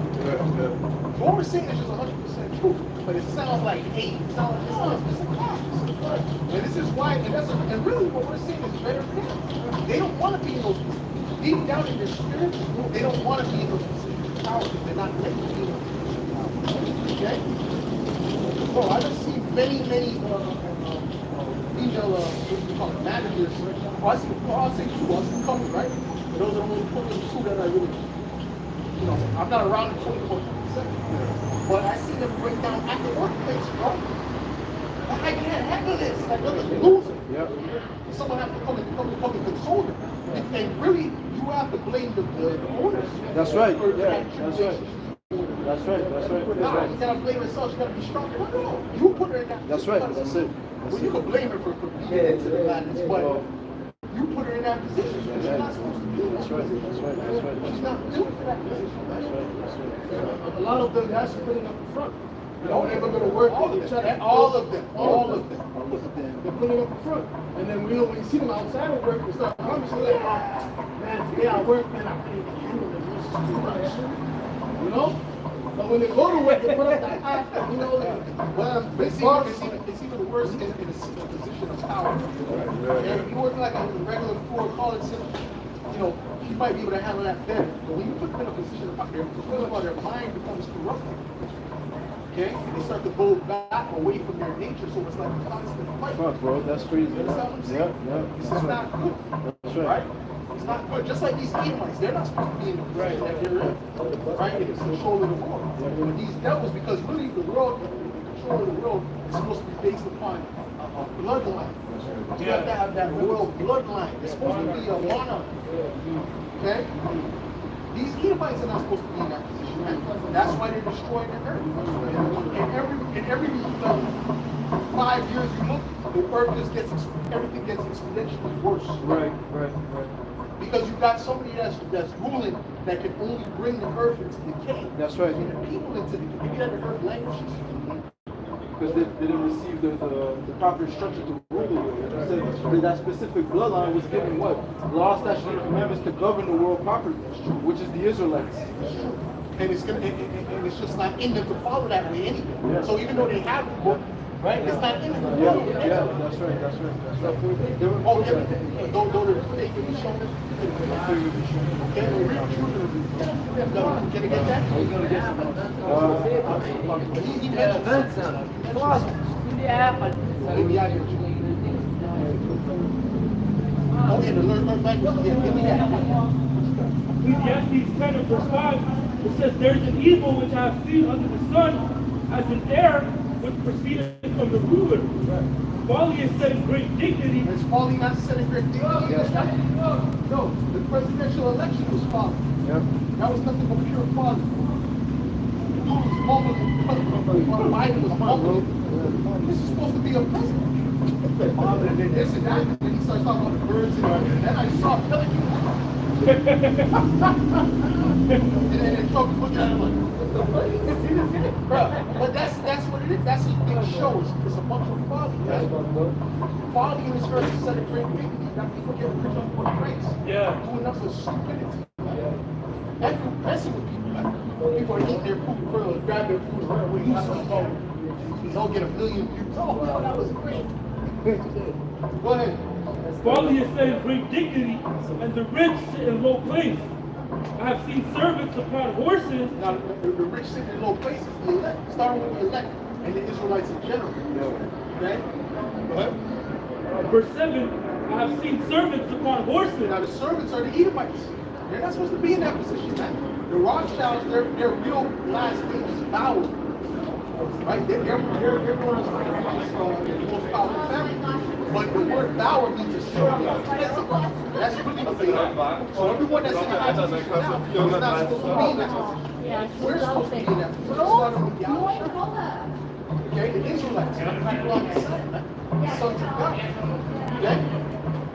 Go ahead. So that's why he's called the prophet of the Lord. Because he's supposed to be in that position. Because you see how it's getting exponentially worse as these devils are in power? It's going to get exponentially better as we come in power under Yahweh Shai. Everything's going to continue to get better. Every couple of years is going to get better. That's right. There's going to be new things to discover. There's going to be, you know? Yep. Well, It says, I've seen servants upon horses and princes walking as servants upon the earth. because the ones that created the earth are going to govern it the way it's supposed to be governed. You know? So I can read that last part again. It says, I've seen servants upon horses and princes walking as servants upon the earth. Right, so we're the princes walking as servants upon the earth. Yahshua, he is a prince of God. That's literally our names. That's right. That's our name. He is a prince of God. So we're princes walking as servants. It's us. The Israelites, man. Romans 8 and 19. For the earnest expectation of the creature, waiting for the manifestation of the Son of the Most High.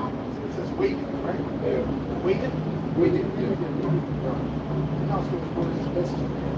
Romans 8 and 19. For the earnest expectation of the creature, waiting for the manifestation of the Son of the Most High. Right. The creature represents the creation. Right? So the trees, the animals, even these other nations. That's right. In their spirit, even these other Edomites, they really in their spirit, they don't know it. But they want us to be under Yahweh Shai because, and it's a spiritual thing. It's not something they feel in their consciousness, their subconscious that feels that because they understand that we are the true priests. That's part of Yahweh Shai. Right? And once Yahweh Shai is the leadership, he's going to bring everything into order. The reason why there's chaos and people are suffering so much is because of the, this place is out of order. Okay? What proves that point says, when the righteous are in authority, the people rejoice. When the wicked are in the people mourn. So these people are mourning, but the thing is, they're not coming to the right answer. They're not coming to the answer that, the Israelites are supposed to be in position. So now they're mourning without hope, without reason. So like not without reason, but without knowledge of how to come to the correct answers, how to come to the solution. So they're just mourning, you know? They don't understand, what's the solution. Yeah. Right? This is Isaiah 24 and verse 4. It says, the earth mourneth and fadeth away. The world languisheth and fadeth away. The haughty people of the earth do languish. The earth also is defiled under the inhabitants thereof, because they have transgressed the laws, changed the ordinance, broken the everlasting covenant. That's what Esau's done to the highest degree. He's done it worse than any other nation that has ever come before him. Even as placing himself as being the Messiah. The list goes on of what the wickedness that he's done. Isaiah 26 and verse 10, let favor be shown unto the wicked, yet he will not learn righteousness. In the land of uprightness will he deal unjustly, and will not behold the majesty of the Lord. Will not uphold the majesty of the Lord, the majesty of Yahweh, because it's not in him. Oh, give me that when I ask for about me. Go favor be shown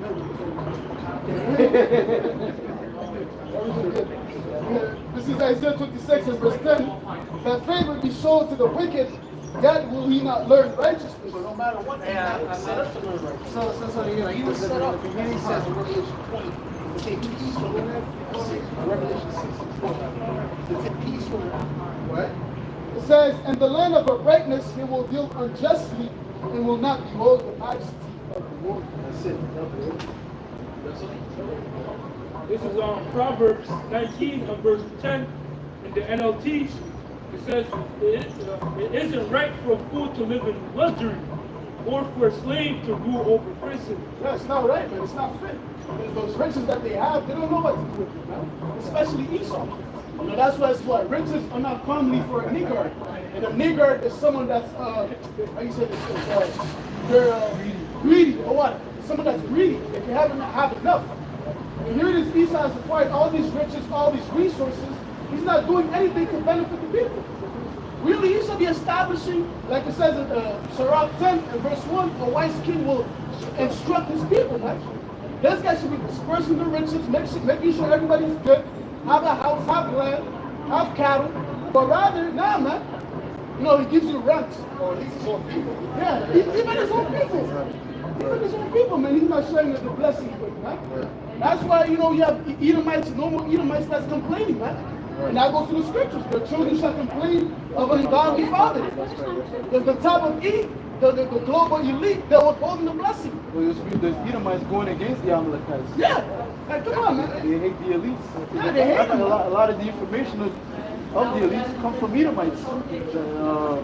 There's what do you call those whistleblowers going against those top elites, man. Like, just add on to what you were saying. Also, he should be giving the blueprint to how to make the society prosper. At least give it to his people. How can I add on to make the society prosper? You know, he's not doing that. He's keeping it all to himself. Yeah. That's why he's not fit to rule. A ruler makes sure his people are good, not just himself. You know, that's why it says, woe unto the old land when their princes eat in the morning. In other words, they're just thinking about themselves, maybe their items in order. Fuck the people. The people's an afterthought. No, man.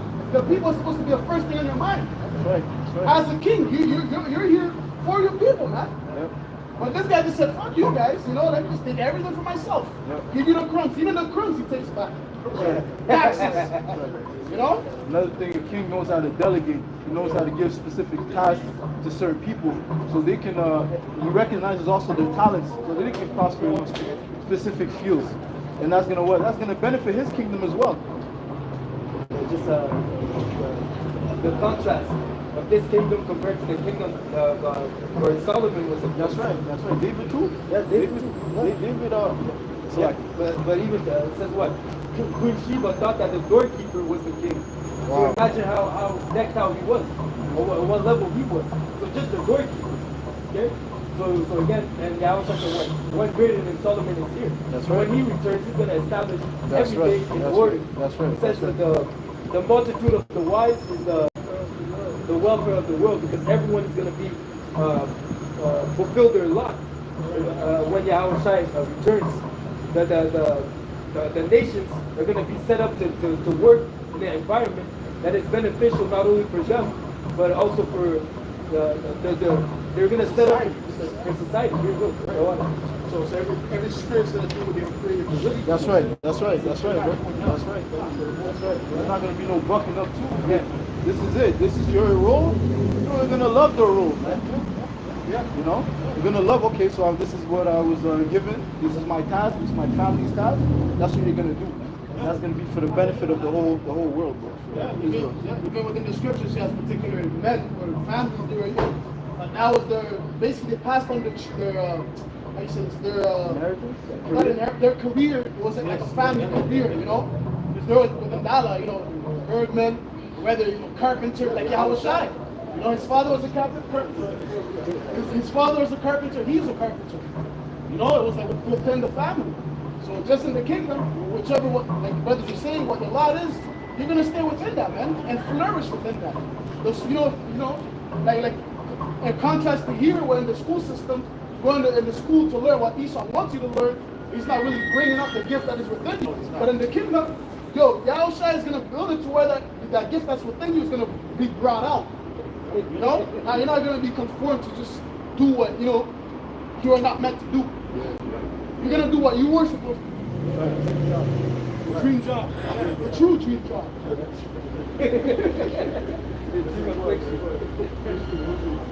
Okay, I got some real quick. This is Wisdom of Solomon 6 and verse 20. Therefore, the desire of wisdom bringeth to a kingdom. If your delight be then in thrones and scepters, O ye kings of the people, honor wisdom that ye may reign forevermore. That's how the elect are going to be the first fruit of the kingdom to come. It says the desire of wisdom bringeth to a kingdom. And how much more, as it says, wisdom establishes a kingdom.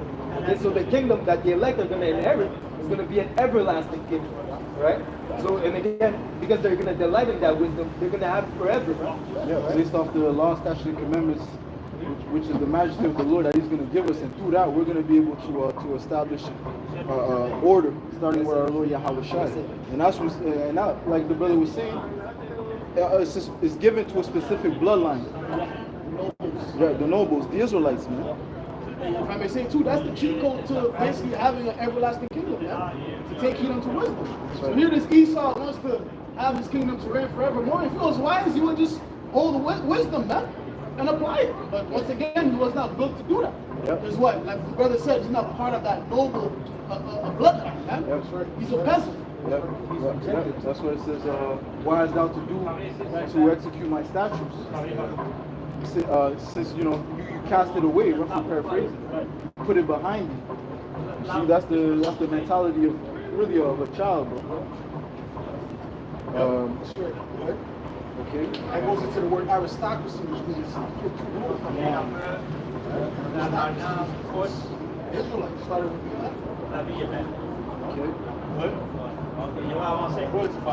Wisdom, Isaiah 9 and 6. Isaiah 9. Good. I got it, but it's good. Isaiah 9 and 6. For unto us a child is born, unto us a son is given, and the government shall be upon his shoulder, and his name shall be called Wonderful, Counselor, Mighty Power, the Everlasting Father, the Prince of Peace. And of the increase of his government and peace there shall be no end. And that point is, in a sense, the peace goes into order. And when Yahushua returns, once Yahushua returns, as it says, it's going to increase. Okay, so at first we're going to beat the law, statutes, and commandments into these nations, and little by little they're going to submit to the will of Yahweh Hashem El Shai, which means that as it says, let your will be done in heaven, let your will be done on earth as it is in heaven. Little by little, the earth is gonna return into a state of Eden, into a state of paradise. Okay? And it says here, there shall be no end, to the point where there's going to be everlasting peace on the earth. That's right. It says here, upon the throne of David and upon his kingdom, to order it and to establish it with judgment and with justice, from henceforth even forever. The zeal of the Lord Yahweh Hashem El Shai of hosts will perform this.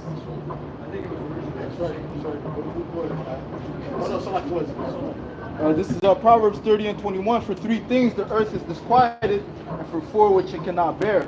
For a servant when he reigneth, and a fool when he is filled with meat. Cannot bear. right? Esau was not supposed to be on no high level. He was for prophecy's sake, but in the grand scheme of things, he's going to be taken out as the example of how not to be. Wisdom of Solomon 6 in verse 24. But the multitude of the wise is the welfare of the world, and the wise king is the upholding of the people. Welfare. The welfare goes into the benefit. Okay, the benefit of the earth is to have the Israelites in rulership. Okay, and the wise king is going to be the benefit. The upholding of the people. Upholding of the people. The people are going to be upheld the right way. Okay, they're going to walk in the whole earth, as it says, the knowledge of the Lord is going to be as a water covered the sea. That's the vibration that the earth is going to be under.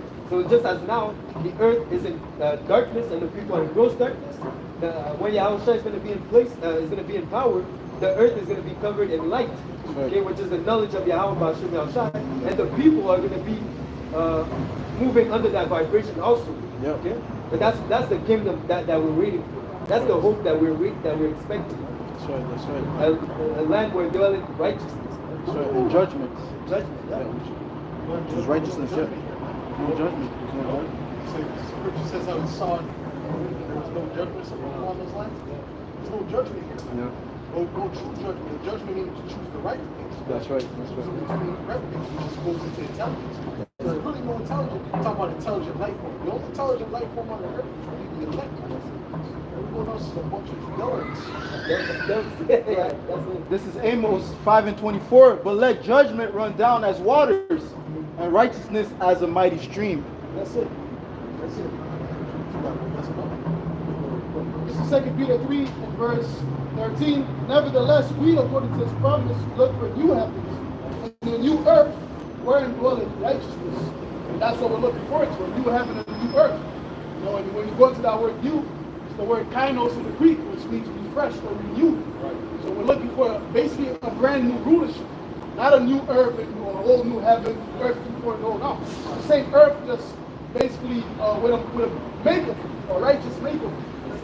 That's it. That's exactly it. That's exactly it. And also, the earth is going to be refreshed. This was created to be inhabited, right? Just Esau is bringing to a state of destruction.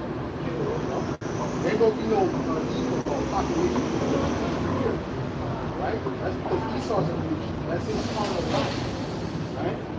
Thinks that Heavenly Father doesn't have the set the earth in balance, or the set the earth in balance. You're just not dealing with progression. That's why first of all, the earth is not giving its increase, right? Because back in the day, these fruits were bigger. Fruits are much smaller than it was going back to like 1800s. Okay, they were a lot bigger, right? We read the scriptures, you speak about a cluster of grapes. 2 strong men need to carry that, right? So what does that mean? That means that the grapes are holding 2 fingers. Right? So that's a different breed of grapes than was in the ancient. Matter of fact, give me that shit. Numbers 13 and 24 and 23. And they came unto the brook of Eshcol, and cut down from thence a branch with 1 cluster of grapes. 1 cluster of grapes. Right? And they bare it between 2 upon a staff. Right. So meaning they were holding like this upon the staff because it was that heavy. It was that big and heavy. So these are a different breed of grapes. That means they were huge. Right? They were like, they have grapes like that. You know what I mean? It's big and heavy. Right? And when you go back to before the flood, it was even bigger than that. What? Because they also men were huge. See, it's also down lying. They'll tell you men were smaller. That's how much of a liar you saw. Tell you it was millions of years ago. Yo, that's great. That's great. Oh yeah, most men back then were only 5 foot. So we're growing, right? We're growing, we're living longer. If you listen to Esau, hey man, you know, the ancient world was actually hell. It was the worst hell there was. Listen to Esau. But it's the exact opposite. This world is getting worse and worse. That's right. Well, you can even see that in your immediate life. Going back to the 90s, What's up, guys? going back to Do it. the early 2000s. Right? Some people that was around in the 80s, they know what's better. Oh, it's better, it's better. They keep saying it was getting worse. Yeah. They want to go back. They want to go back to those times. Yeah, they got all these new movies that are based on the old movies. They're doing reruns. Stuff. Yeah, remakes. They're doing a new Martin. A new Martin. Yeah, Martin.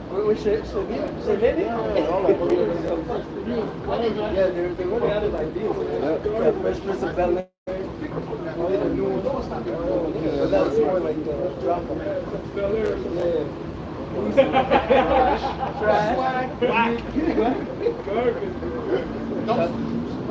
Second entrance. See the guy acting like, you can tell, like, he tried too hard. Oh no! Because he's going to try to be Will Smith. Yeah, he's trying to do much. It's already a See, those people are built, those shows are built around those particular personalities. Yeah. You know? Yeah, he's going to replicate the personality most of the time. Right? Second Ezra 5 and 51, he answered me and said, ask a woman that beareth children, and she shall tell you. Say unto her, wherefore are unto they whom thou hast now brought forth, like those that were before, but less of stature. Right? She's smaller. Right? Not just smaller, but also in glory. Right? That's twofold. Okay? So you go back in the ancient world, like, the way you hold it, King David in his mic. What kind of people those were? Almost John Jones, Bones, they were crack, all of them, you see, one of them would destroy all them by themselves. They're on a whole other level. What they would definitely do. Get out of here, blood everywhere. These are different types of men. Like you needed an angel had to take time to work on the king. What was that? King of Xerxes? The king of Xerxes? King of Persia. King of Persia. King of Persia. Was it Cyrus? Okay, we'll say this. One of the kings of Persia. King of Persia. My brother wants to pull it up. One of the kings of Persia getting ready to close the thing. Okay? The angel had to work the law line. You know? So what? So if he had to work long on that king, right? So that means his mind was strong. That's right. That's right. Even Jacob, he wrestled with an angel. The angel can destroy one angel can destroy the earth. Right, which one you know? The angel told him you want to do something. All he did was touch his thigh. But he held him though. He held him. Yeah, because you know, listen, they didn't want to. Samson is another example. He was meant to get the blessing. Yeah, he was meant to get the blessing. But he fought for it. What were you saying now? I was saying Samson was given great strength. You know? Yeah. You gotta think about it. Their minds was different. They're living at a different time in their mindset. See, a lot of times you read about the scriptures. A lot of them live longer. Oh, yes, it does. You got a wife that's 60 years old and you got a child. So it's like, you know, they might have stayed for women 50 years. Yeah. Right? Yeah. Some of them might have dealt with a harlot here and there, whatever. But they, for the most part, they stayed with these long periods of time. Yeah, this society, these are these women. This is all triggering. That's it. It's part of us. Sexual. Yes. Even though you're not like right away, you're not like yeah. But so, you know, in your subconscious, it's there. Yeah. You know, so it affects you later on in life. Yeah, that's right. But back then, your mindset was different. You have to put it just around like that. That's right. Even the artists were dressed. They were fully clothed. I mean, that's, you know, but they had their particular harlots attire. So you know. I mean, they weren't dressed like this. Standard.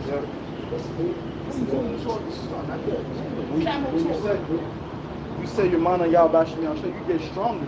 But if you're constantly being disturbed by sexual temptations, it's true. You get weaker, man. He's a leader wants you to keep you with that carnal vibration. It's called sexual magic. Sexual magic.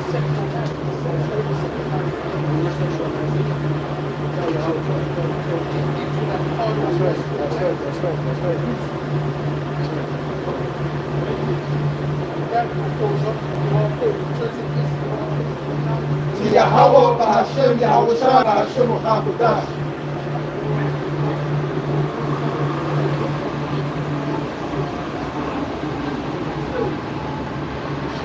Shabbat Yahweh Yahweh Eloheinu Yahweh Echad. Shemai Yahweh Yahweh Eloheinu Yahweh Echad. Shemai Yahweh Yahweh Eloheinu Yahweh Echad. Kwam Yashal. Come.